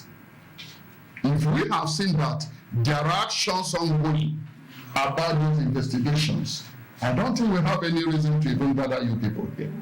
So we are worried because the silence is so loud. The Nigerian Senate on Wednesday mandated its committees on petroleum upstream, downstream, gas, Niger Delta affairs, health and environment to investigate circumstances surrounding the recent gas pipeline explosion in Bayelsa State. The explosion, according to the presentation made by Senator Benson Kombowe, who moved the motion on explosion in Yenagoa local government area, Bayelsa State, explained that the explosion caused widespread panic among residents of the community where the explosion occurred. Whereas the Baran Ubie gas processing facility is one of the most valuable gas projects in Nigeria, having cost multiples of billions of US dollars to build and processing about 2 billion standard cubic feet of gas per day. Aware that the facility supplies gas to the Bonny terminal for export and is a big source of foreign exchange earnings for our country, and as well as an important employer of labor. Alarmed that there were huge explosions from a crude oil pipeline on Tuesday, the 14th of May, resulting in an inferno in the vicinity of the gas facility. Contributing to the debate, other lawmakers called for urgent measures to prevent recurrence and to provide for the health of the people. But, this Senate will have to, maybe the committees, relevant committees, will have to conduct an inquiry, not the executive, because we don't believe that the executive understands the challenges that our people have been suffering all these years. But maybe if the joint committees look into the matter, we can have a report to look at and then interface with NNPC, now whatever it is called, and then the operators and the regulatory bodies to see what steps can be taken to determine the adequacy of the measures that have been taken. What happened in Bayelsa, to me, is very unfortunate and it's avoidable. If the relevant agency and those in charge have taken precautionary measures, we should have avoided it. To our people that are living around there, I will also emphasize that there is need for an urgent step to be taken. This is a very worrisome motion because first of all, the facility brings serious foreign exchange to Nigeria because it is from there that the gas is processed and sent to the Bonny terminal for export. So a very big source of foreign exchange earnings for our country. Because the people have no place to run to. Otherwise, they go into the Atlantic Ocean. They have to live with it. Breathe the air. Those who had no asthma will now have asthma. And those who had no cancer will now have cancer. This must have gone on for the past 50 years. And unless you visit the area, you cannot understand. The Nigerian Senate at Wednesday's plenary urged the federal government to make provisions for a special intervention fund for maintenance of transmission lines in the country. For over a month, the northeastern region has been in total darkness due to destroyed key towers of the power line along the Jos-Gombe route. The Senate's resolution was sequel to a motion on the urgent need to address the vandalization of transmission lines of the Transmission Company of Nigeria in the Northeast Zone, sponsored by Senator Manu Haruna and 14 other lawmakers from the zone. Senator Haruna had drawn the attention of his colleagues to the recent incidents of vandalization along the Jos-Gombe 330 kV transmission lines, which has resulted in severe disruptions in power supply affecting 7 states in the zone.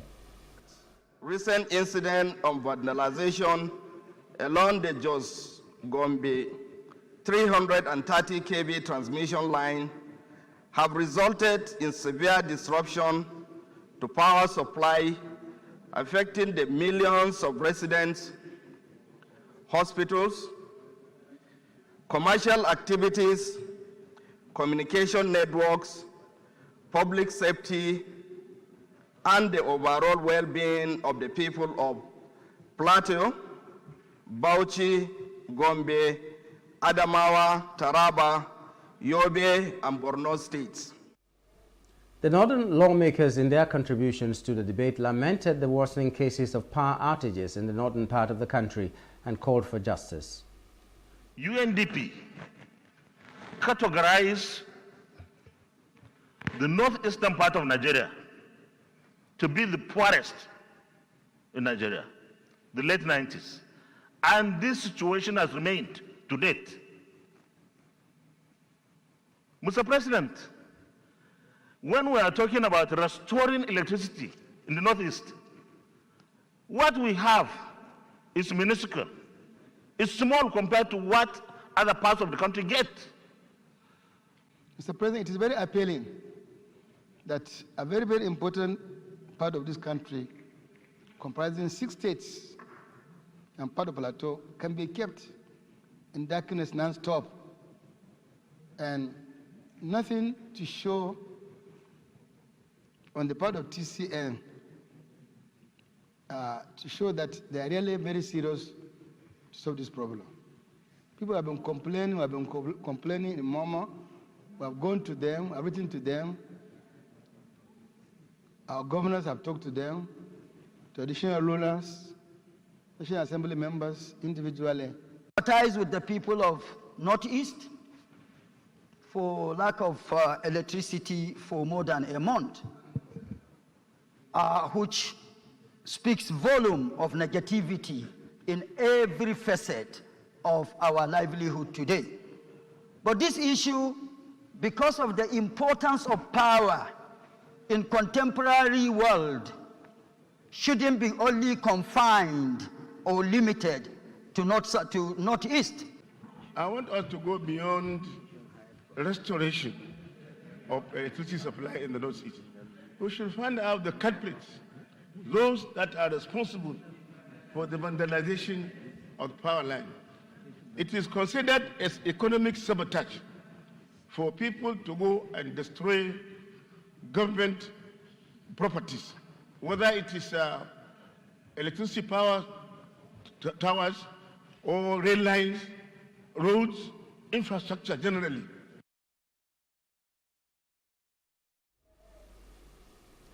The House of Representatives Committee on Niger Delta Ministry has queried the contractors handling skills acquisition centers located at Iwo Achang, Ebeno local government area of Akwa Ibom State. Honorable Eugene Dibiagu, the chairman of the committee, issued the query at the investigative hearing on the abandoned skill acquisition center at the National Assembly complex in Abuja, while accusing the contractor for shoddy job done on the fencing of the building which recently collapsed. In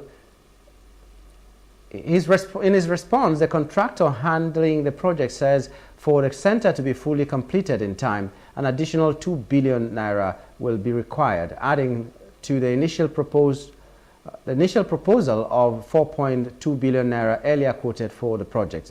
He stated further that it is ridiculous that the project was yet to be completed after 85% of the contract sum has been paid to the contractor.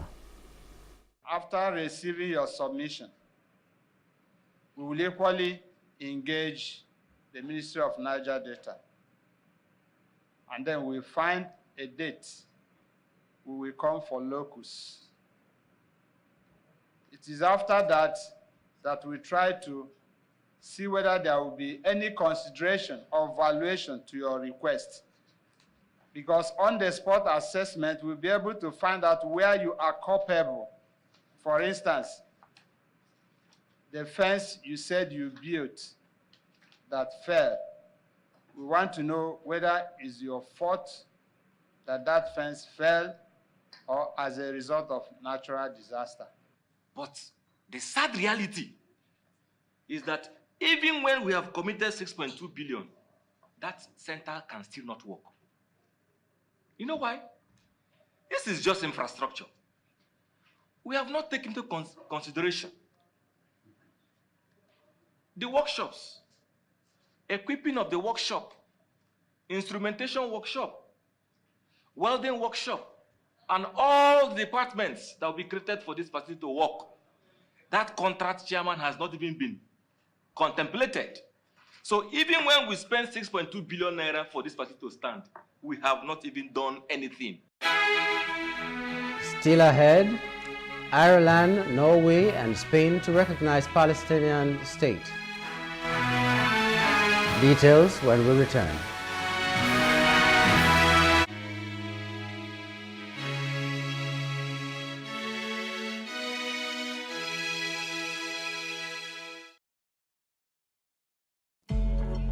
Sometimes, it's not just the distance we travel.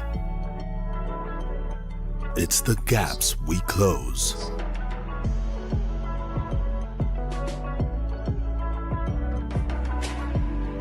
It's not the things we buy.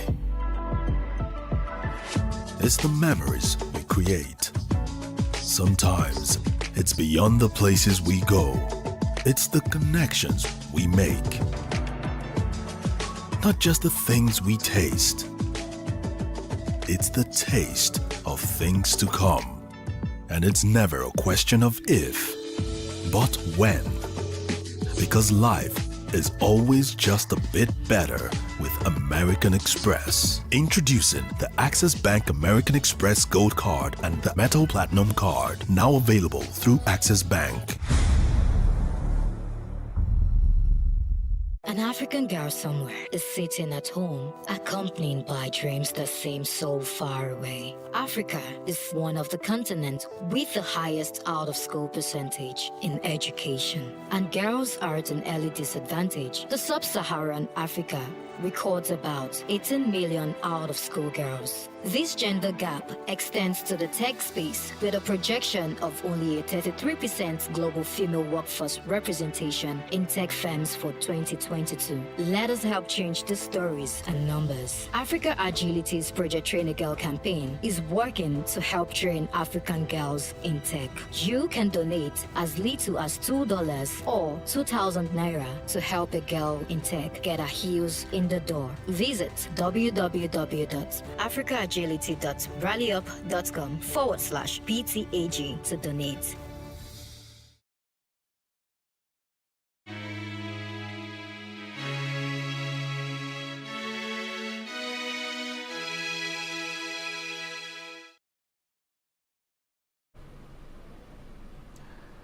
We now move to other parts of Africa. International lawyers representing the government of the Democratic Republic of Congo said on Wednesday they had new evidence gathered from the whistleblowers which deepened concerns that the Apple Open's new tap could be sourcing minerals from conflict areas in eastern Congo.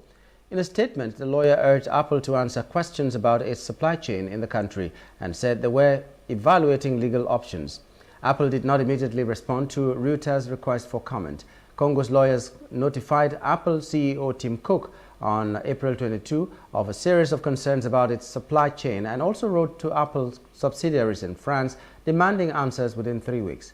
Amsterdam and Partner LLP law firm has been investigating allegations that minerals mined in Congo by several companies and armed groups are being smuggled out through Rwanda, Uganda and Burundi. The firm said in a statement on Wednesday that 4 weeks later the tech giant has remained silent and neither answered nor even acknowledged receipt of the questions. Chadian Prime Minister Success Masra said on Wednesday he had handed in his resignation just over 2 weeks after his defeat to junta chief Mahamat Idriss Déby Itno in presidential elections. The move, he added, was also in accordance with the constitution. Déby, 40, was proclaimed transitional president in April 2021 by a junta of 15 generals after his father, iron-fisted President Idriss Déby Itno, had been shot dead by rebels after 30 years in power. He won the May 6 presidential vote with 61% of the ballot according to final results. Masra, also aged 40 and once a fierce Déby opponent before becoming prime minister 4 months ago, won 18.5% of the vote but contested the results. He claimed victory in the ballot which his party called Masquerade and which international rights groups had said would be neither credible nor fair. Outside Africa, a UK general election is to be held on July 4, British media reported on Wednesday, quoting sources as Prime Minister Rishi Sunak met with his top ministers. Political editors at the BBC, ITV, Sky News and The Guardian all said Sunak would name the date in the Downing Street statement after the cabinet meeting. The poll will be first time Sunak, who is 44 years old, faces the public while in charge after he was appointed leader of the largest party in Parliament in an internal Conservative vote in October 2022. Earlier today, I spoke with His Majesty the King to request the dissolution of Parliament. The King has granted this request, and we will have a general election on the 4th of July. This election will take place at a time when the world is more dangerous than it has been since the end of the Cold War. Putin's Russia is waging a brutal war in Ukraine and will not stop there if he succeeds. That war has also made it all too clear the risk to our energy security. In the Middle East, the forces of Islamist extremism threaten regional and ultimately global stability. These tensions are exploited by extremists who seek to undermine our values and divide our society here at home. China is looking to dominate the 21st century by stealing a lead in technology. And migration is being weaponized by hostile states to threaten the integrity of our borders. Ireland, Norway and Spain have announced they will formally recognize the Palestinian state from 28 May. Spain and Ireland said the decision was not against Israel nor in favor of Hamas, but rather in support of peace. Israel reacted angrily, warning the move would mean more instability in the region and recalling its ambassadors to all three countries. Both Hamas and its rival, the Palestinian Authority, have welcomed the recognition. Norway was first to make its announcement on Wednesday in a move coordinated with the other two countries. Prime Minister Jonas Gahr Støre said in an address that the move was in support of moderate forces that are on a retreating front in a protracted and cruel conflict. Today, Ireland, Norway and Spain are announcing that we recognise the state of Palestine. Each of us will now undertake whatever national steps are necessary to give effect to that decision. In the lead up to today's announcement, I've spoken with a number of other leaders and counterparts, and I'm confident that further countries will join us in taking this important step in the coming weeks. This is an historic and important day for Ireland and for Palestine. On the 21st of January 1919, Ireland asked the world to recognise our right to be an independent state. Our message to the free nations of the world was a plea for international recognition of our independence, emphasizing our distinct national identity, our historical struggle, and our right to self-determination and justice.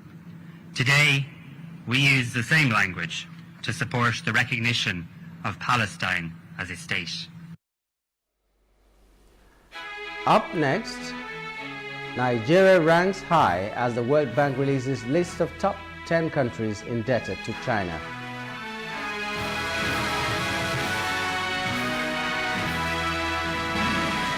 That's in business news after this short break.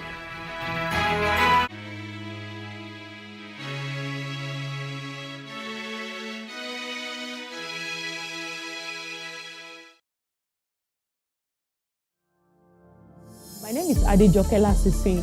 I'm the founder and creative director of Planet 3R. At Planet 3R, we convert textile and plastic waste into eco-friendly products. The motivation actually came from a rural community in Ibadan here. Whenever it rains, the whole place, people will not be able to go inside the community. If it rains overnight, people will not be able to go to school, they will not be able to go to work. Anytime the water now goes away, you now realize a lot of waste spin. And I was like, this is actually the root cause of this problem, improper waste management system. Then I look at it that, what can we do to solve this problem? And that was how I started using the weaving skill that I've acquired from my mom since I was 9 years old. Then I started using it to like weave those waste to now make sure that we now convert them into beautiful items like bags, shoes, even clothing. I actually participated at Womenpreneur Season 3, that was 2021. One of the things I really gained at that time was business development. You know, it's not just about the talent now or having to know how to convert the waste or having the idea, but to be able to put it into a successful business. I really appreciate what Access Bank is doing for entrepreneurs. Let us now say women now, because most of the time women don't really have much of these advantages. I love the fact that there's an initiative for women. I want to encourage you to make sure that you go and apply honestly. Your life will not remain the same again.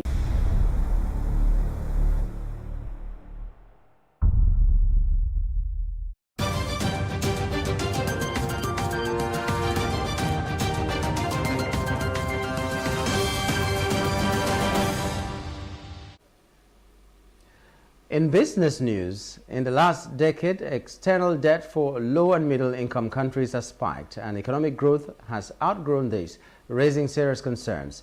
The trend is seen in severely poor countries where debt stocks have increased. Many low-income countries eligible for the World Bank's International Development Association IDA resources face increased debt vulnerabilities, with over 60% at high risk of debt distress as of 2023. A report on the World Bank's international debt shows that while external debt for low and middle income countries decreased marginally by 2.24% from $9.3 trillion in 2021 to $9 trillion in 2023, it rose by 2.7% for IDA eligible countries to hit a record $1.1 trillion.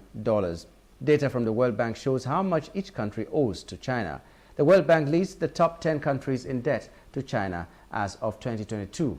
Nigeria's $5.29 billion debt is used mainly for infrastructure projects such as railway, highways, and power plants. Nigeria's external debt recently rose to over $43 billion, with Chinese loans accounting for the most, bringing its total debt stock, domestic and external debts, to over $100 billion. Up next is entertainment news. Afrobeats king Burna Boy is stepping into the world of film. The Grammy winner will executive produce the upcoming Nollywood thriller 3 Cold Dishes through the production company Spaceship Films, which he co-founded with his mother, Bose Ogulu. This collaboration with Black Micmac Productions promises a Pan-African story. Filmed across Nigeria, Benin, and Cote d'Ivoire, 3 Cold Dishes is directed by Ashraf Oluseyi with a script by Tomi Adesina. The cast features Nollywood stars like Osas Ighodaro, Femi Jacobs, and Wale Ojo, alongside a fresh ensemble including Ruby Akubeze and Brutus Richards. Ivorian and Senegalese actors add an international touch to this exciting project. And moving on, singer Orishafemi is in hot water after his ex-wife Nabila Fash accused him of defamation and threats. During a recent interview, Orishafemi claimed Nabila had 21 miscarriages and sent friends to attack him. Nabila's lawyer refutes these claims, calling them fabricated lies designed to damage her reputation. A cease and desist notice demands Orishafemi retract the statements within 14 days or face legal action. Nabila denies the miscarriages and violence allegations and emphasizes their marriage officially ended in March 2024. And finally, coming off the back of his police arrest, controversial singer Portable, real name Habibu Kikiola, has sparked confusion by declaring himself a, in quote, police ambassador. This comes just 1 week after a video of him evading arrest went viral. Photos surfaced online showing Portable laughing and posing with officials at a police station. His caption read, in quote, "After God, now government," and, in quote, "Police is our friend."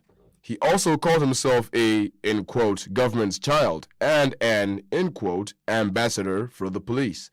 It's important to note that there's no official confirmation from the Nigerian police force regarding Portable's ambassador title. This announcement follows his arrest on May 14th for allegedly refusing to pay the remaining balance on a car he purchased. Sports news.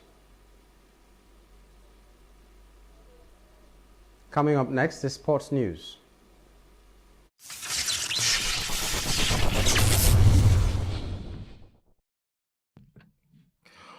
Budapest Puskás Arena will host to the 2026 Champions League final. UEFA confirmed today. A decision on the 2027 final was postponed until September, with Milan set to host as long as San Siro is not undergoing with the development works at the time.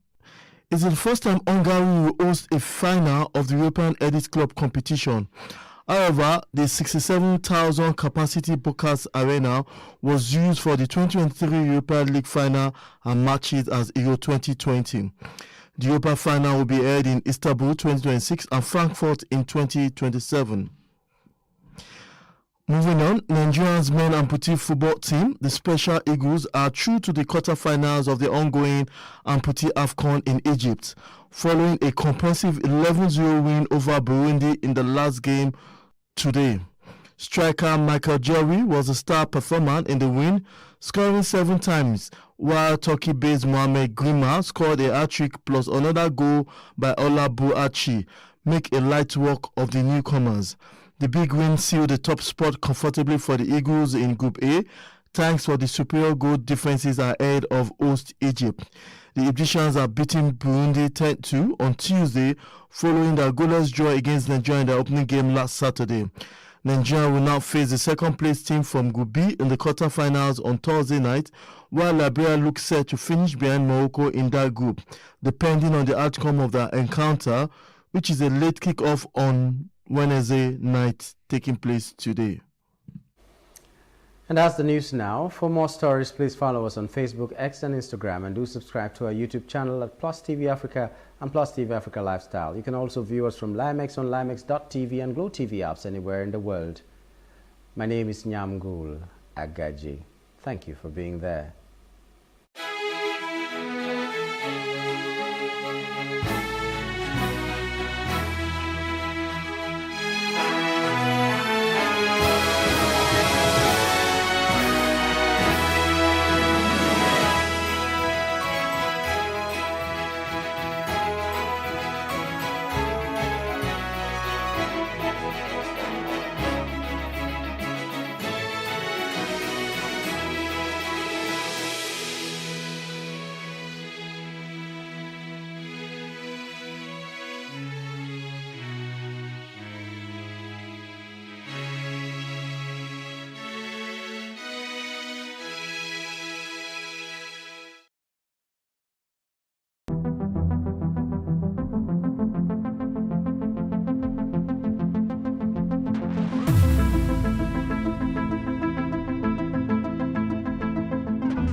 I was just calm. I just kept calm, like, okay, let's see what's going to happen next.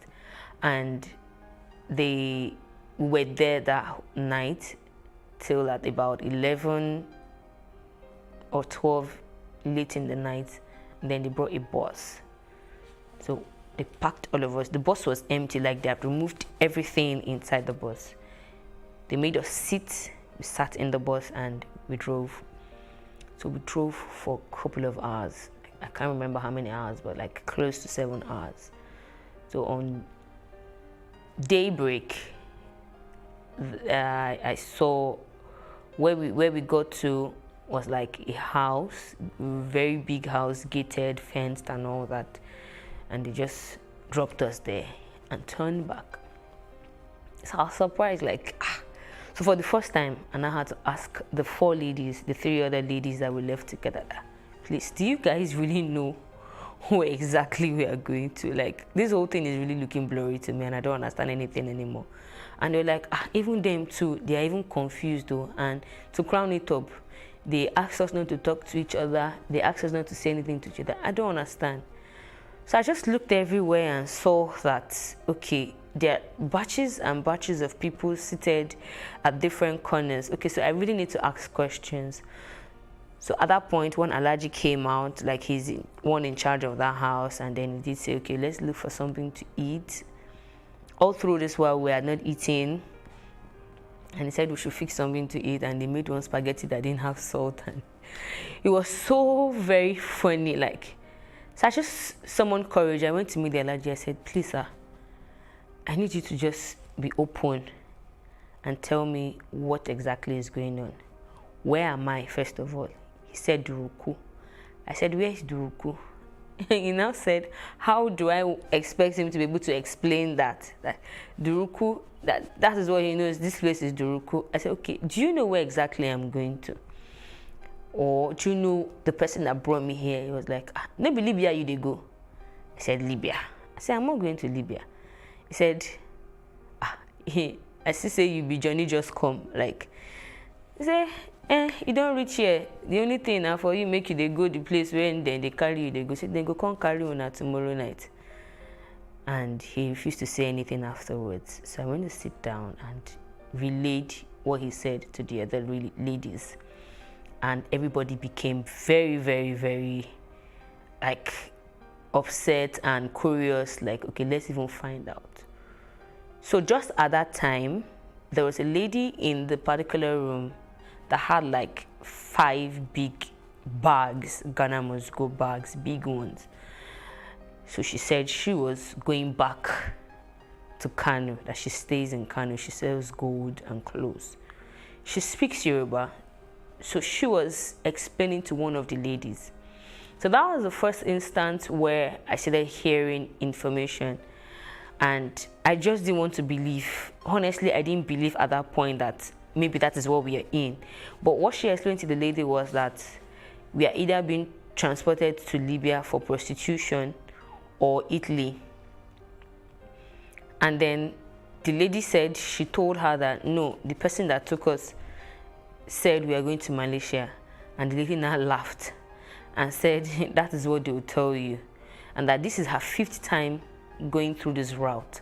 That was the same way she was deceived, but she ran away and was able to find someone who helped her, and eventually that was the person she got married to, and now they are doing like a legal business. She goes there, buys stuff, and goes back to Kano to go sell. So I said, no, it cannot be possible. Like, we all agreed that it cannot be possible, because that was not what they told us. Looking at what the first guy told us, what the magician guy told us, what the lady told us, that it cannot be possible, that maybe hers is a different kind of connection. So fast forward from there, they came to pick us the next night in a Hilux, arranged us, and we drove for like 3 days non-stop. Okay, we had 2 stopovers. The first stopover was in a very cold, white place. Like, I have never seen that kind of cold in my life before. I was shivering to the brain. Like, I just couldn't imagine why I was going through this. Like, if these people really want to help me, this is not a way to help someone. you cannot be helping someone and the person is in pain. So, but I couldn't really say much because I was already in it. So we drove for days, and on the third day where we stopped was really looking like, I didn't know what to call the place. There were thousands of people, young ladies, guys, and they were calling it ghetto. This is ghetto. They were calling the particular ghetto. The ghetto had a name, and they said, okay, now we can go and have our bath. So for the first time after 7 days, 8 days, we're going to have our bath and have change of clothes. So first of all, my concern was to even just let me even have a bath first and find something tangible to eat. So they made rice, we ate. In the midst of eating, I started hearing conversations. So I said, okay, since they said we should not talk to anybody, no problem. I'm going to find out everything I need to find out, and if possible, go back from here. So during conversations, I heard people saying, they will tell you everything possible, that here it is Libya they're taking you to. You either go and work as a housemaid, or you go and work in connection house, all manner of things. And at that point, it really dawned on me that what that lady had said earlier was very true. So the other 3 ladies, 2 of them now came to meet me when I was sitting down. I like, see what I am hearing. I said, okay, even me too. I heard the same thing. And they're like, are we sure we want to continue this journey? So at that point, I was really upset with myself not to have verified whatever information I got. I started crying. I was in pain. Like, why will I be going through this? Like, no. Even if, for crying out loud, this is not help. This is like putting me in a pit where I can't talk, I can't communicate. Now there is no communication, nothing. So I looked around. We were there till the next day, and then there was this particular guy, Mohammed, that was giving out clothes, was calling out names and all. So I walked up to him and said, please, at this junction, I don't think I want to continue this journey. Can you help me? I want to go back home. And then he said, that what I just asked is very dangerous.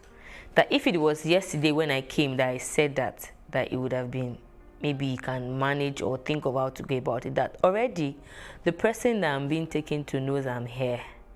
Whatever makes me not get to her, he has to be the one to pay for me.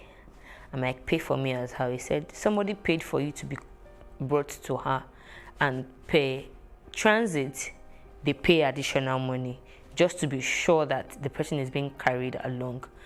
And I was like, okay, so how much does it cost to get up to this point? And if I'm to go back from here, I can actually call them, tell them I don't want to continue this journey and I want to go back home. He said it's either of 2 things. It's either you get home or you don't get home. They might tell you to go. They'll either kidnap you and sell you to a place where you'll never be able to come out from, or they might even kill you. That he would advise me to just go and face my fate, but I should pray that whoever I'm going to go and meet is not a bad person. And I asked that, why did he say so? He said he cannot say anything more. That I'm here, and the only way forward is to move forward. I was like, okay. I was broken. I couldn't even tell the other ladies what he had said. I summoned courage to eventually see. So that night, they put us in a hilux. We're about 36 or 32 of us. And they made us sit in rows in the hilux. So we drove for like 3 days. We had a couple of stopovers, but I was really choked up because I was seated back in the hilux. So everybody's weight was resting on me, and it was hell for me. I couldn't breathe at some point. My legs were dead.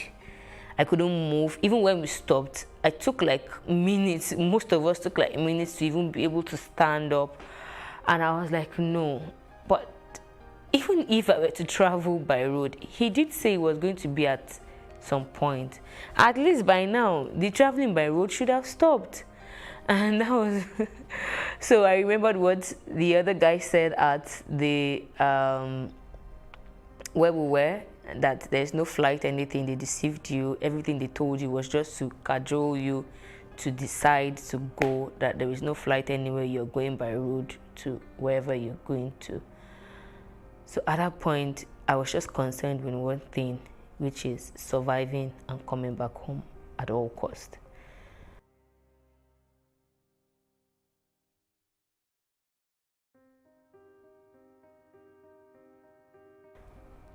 So after the first stopover, I became sick a little bit. I started having too many issues. So I decided not to sit in the hillocks again. And then I had to sit at the edge on top of the tire box. And then I had a stick in between my legs. So they made ladies sit inside the hillocks, and then the guys would sit around the hillocks. But because of my previous experience, I had difficulties breathing. I said I wasn't going to sit inside the hillocks again, that I was going to sit at the edge. So I did sit on the edge of the hillocks and had a stick to hold on to, and we drove for another couple of days. The experience in the desert was, it's not sometimes when I think about it, I just smile. My smiling is not that, okay, I'm happy, but I wonder how I was able to pull through. I wonder how I was able to manage my health. I wonder how I was able to cope up mentally, emotionally, thinking about everything I had left back at home, everyone. I kept them in the dark. I didn't really say much. And then thinking about the people who deceived me, like, if you want to help someone, you should help someone and not even put them into more problems. So a lot of things were racing through my mind. I got so discouraged at my own life. I felt really bad that I was impatient. I didn't ask questions. Of all places, why would I be going to Libya to do what? Like, I wasn't even, I couldn't really define the feelings I had then. But at each point, what I always did was to just pray to God that, God, I know that I have done wrong not to have even, look out for my own self. But I'm asking for just one thing. Wherever I'm going to, make sure you take me back home, healed and healthy. So we had another stopover. I got beaten along the way by Arab men. I was trying to save someone from getting beaten wrongly, and I got the beating. Difficulty, there was no food, there was no water, the weather was, the sun would be shining and scorching, and the cold was extremely cold. Like, I couldn't really, there was no definition of everything that was going on. I was just bleak and blank. At the point, I was regretting every step from my friend. I started cursing, like, so she knew about this. That was why at the point she disappeared. She didn't really see anything. And even when I asked her about it, she pretended not to know anything about traveling. That this guy didn't tell her anything about traveling. But I'm like, but you introduced me to this guy, so it's not possible for him to come tell me something about traveling and you didn't know. I thought so far and wide to the point where I felt, okay, I know I'm not going to die. I know I'm not going to die. I know I will go back home. And I'm so going to fish these people out and really find out the reason why they ever did such to me. At some point, I became very ill. I had very bad cough because I refused to sit again at that point. We had sat for like 3 days. So all my ties were burnt and peeled from the sitting. And the hillocks, the speed at which the hillocks was moving was really high. It wouldn't stop. At a point, a guy fell off the hillocks and they didn't wait. They didn't wait. The drivers were so mean. We don't understand their language. They don't understand our language. So even when you're beckoning on them to say, oh, something is going on. There was a time a guy was throwing up. He was feeling, okay, I think it was about throwing up. So we're like, okay, maybe if he stops. We tried beckoning on them. And if they come out, the next thing they do is to maybe hit you with something, saying all manner of languages. We didn't understand. We couldn't speak to them. They couldn't speak to us. It was hell for me. So because my laps were peeled, I couldn't sit again. So I now stood behind the pavement of the main Hilux box. And then that journey was for 5 days. 5 days of cold, 5 days, as in I couldn't breathe. I couldn't breathe. Like at some point, I would just cry and scream out loud. Like I wish the sky could even feel my pain. Like there was no definition to what I was going through. And I just kept crying and crying and crying. After crying, I'll console myself. You're just crying. You see, everybody here, they also have one reason to cry. So they cannot shoulder you and tell you sorry. So you alone will have to shoulder your pain. And that hurt me so bad. Sometimes when people see me talk about the story and I'm not really showing so much emotions, they feel, oh, we're not too sure you went through this. I have said it like 1,000,001 times. It's something I went through, and I can imagine how I had to just tell myself that, come, you have a child back home that you love. You need to be alive to come back to her. That was my source of strength. And the life I really wanted for myself ever before embarking on that journey just kept me going, that I know one day I am going to eventually come back and say this story to people. So at that point, remembering and recalling everything, one question kept popping in my head: why will people not have any other thing to do other than to do a business where you transport people to an unknown country, you lie to them, you deceive them, you promise them heaven and earth, and then put them on a dangerous path where it's either they make it or they don't make it, and you will not even tell them any of this. So I was bent on making it to wherever it is. I said to myself, no matter how wicked whoever it is I'm going to go and meet is, I'm going to come back home and know the reason why people really did this problem, this business. On getting to Sabah, Sabah is halfway into Libya. On getting to Sabah, we had a connection house where they put us. We met about 60 ladies in the room, and then the guys also had their room. And they kept adding us. They kept adding. And at a point, I counted, we were about 80 in that room, the ladies' room. The guys were about 40-something. The food was really bad. You know, having to make banku. Now, this is not even the original banku. This is the banku made with flour. Having to make flour like fufu. And then maybe they'll serve like 20 plates down. And then everybody will now line up. By the time you're eating, it's as though you're eating stone, you're swallowing stone. The soup was so watery that you won't even, you're not, the very first day I was asking myself, like, I know I had challenges back at home, but my challenges were not so bad that I couldn't even eat a good meal. Like, this is not a meal. So the first day we had that in the night. The next day we had rice, very small portion of, the rice was dried. You can imagine when you boil rice and then you open it, you put it in a plate and you just open it down. And because the weather is very cold, so anything you don't keep properly dries up. So by the time you're eating the rice and like, it's like you're eating rubber. So at some point we just sit there crying out that no, this is not life. This is not, why are we having to go through this? I would cry every night. I would beg God that please, can I just vanish from here? Okay, at the point I was begging for death to come because it wasn't funny. It wasn't funny. And within ourselves, some girls were like, they were really radical about it, and they were like, no, we need to tell them, it's either they change the way they are doing this food, or maybe we should even take up the cooking by ourselves. So I thought of it, I was like, okay, that's true. So if already I'm going through hell, and then food now has to be a problem. So we waited for the ghetto man, the person in charge of the ghetto, like, we waited for him to come. We kept shouting, when is he coming? When is he coming? We don't even know why we are here. We don't even know what we are doing here. So at that time, we had stayed a week. We don't know why we are being kept here. We don't know who even put us here. We don't even know anything. Nobody is saying anything. So when the connection man did come, we took turns to ask questions. I noticed everybody was just asking questions. Where are we going to? Where are we going to? And all. So I did ask him. I said, okay, first of all, why are we here?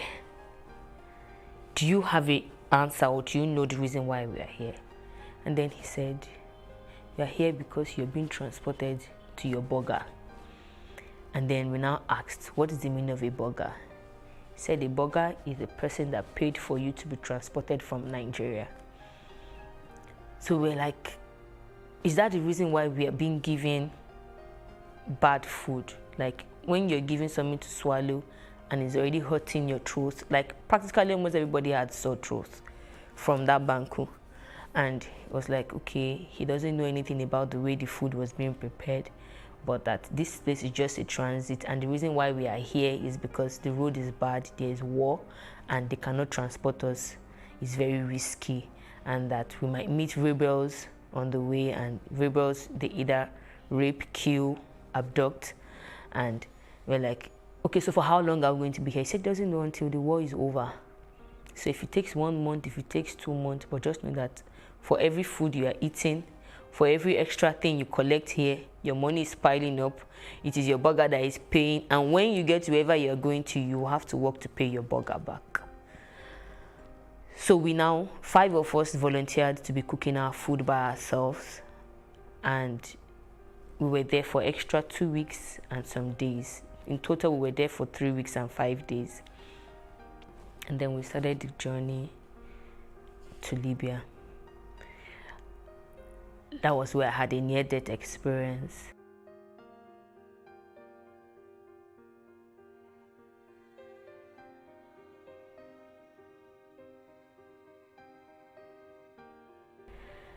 So we were somewhere, we were kept in a particular house where they locked us. There was no light, nothing. And then we were pressed. We had traveled, we had drove for like 2 days, and they put us there. So, but before we entered, we were already beckoning on this people that we want to ease, we want to ease. They didn't even want to listen.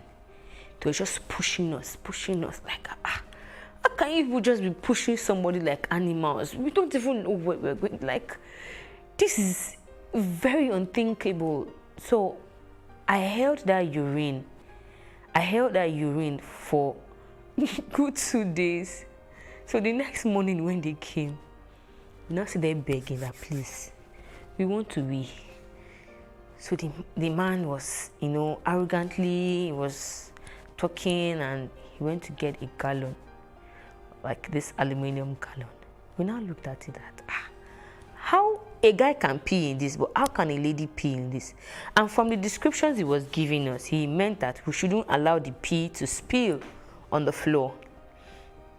So we said, okay, all the guys should pee first and the ladies would take turns to pee, which was what happened. And somehow pee actually spilled. So by the time he was coming back, when he opened the door, so the pee, pee wouldn't, and you can imagine pee that stayed, the smell, it was awful. He was angry. He went back, he went to get a stick, and he was holding like 3 different things. So I was wondering, what does this guy want to do? At that point, everybody had their heart in their mouth, because the moment you see them holding anything, they can hit you anywhere. So he was now asking who spilled pee on the floor. They were pointing to the wrong person. So I was just watching initially. They were pointing to and he was going to start beating her. So I was not like trying to say, no, she wasn't the one. You see, when that spring landed on my head, this spring they use in water closet. Very strong and thick. And all I knew that was going on was that I was screaming at the top of my voice with both hands on my head, because it actually hit me on my head.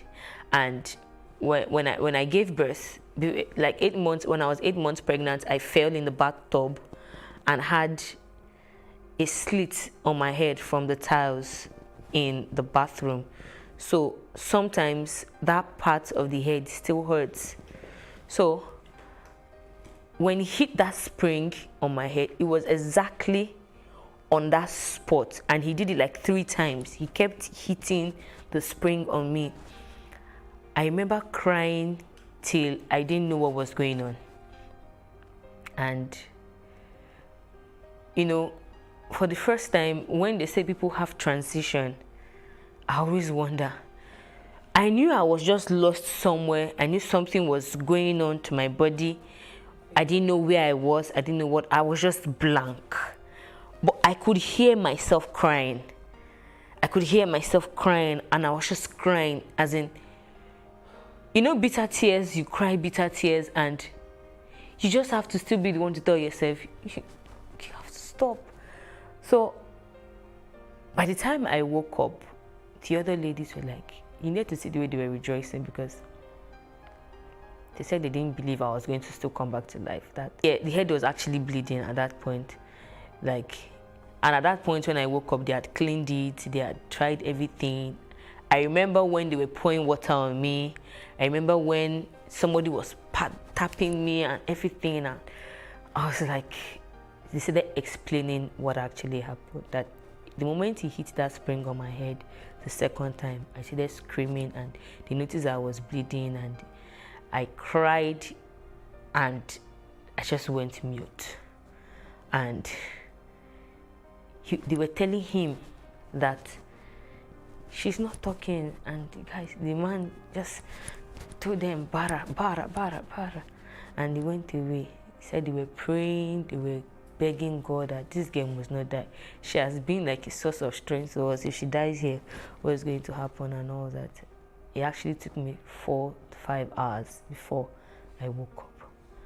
And at that point, I had lost strength, I had lost everything. So there was a lady we met in that place that had a phone. So that was the first time I had to beg her. I'm sure it was because as a result of what had happened, she did not allow any other person use her phone. They would normally not allow you use their phones. So I couldn't even tell my mom what I was going through, because there's no how she would hear my voice like that and not panic. And I know the kind of mother I have. So I called my boss that I had worked with in the FRSC and told him, this is what has happened to me. And I don't even know where. Yeah, we're in Trauna at that time. And he said, but why didn't you say anything before leaving? And then I told him that they told us not to say anything. The moment they say don't say anything, you should have known it was trafficking. I know that you're naive and you do not know anything, but you should have told me. Because he was now like a father to me. Even after I had stopped working with the FRSC then, he was like a father to me. He said he was going to try his best to see what he can do, but that still being on transit, there is probably little or nothing he can do at that point. So I'm sure he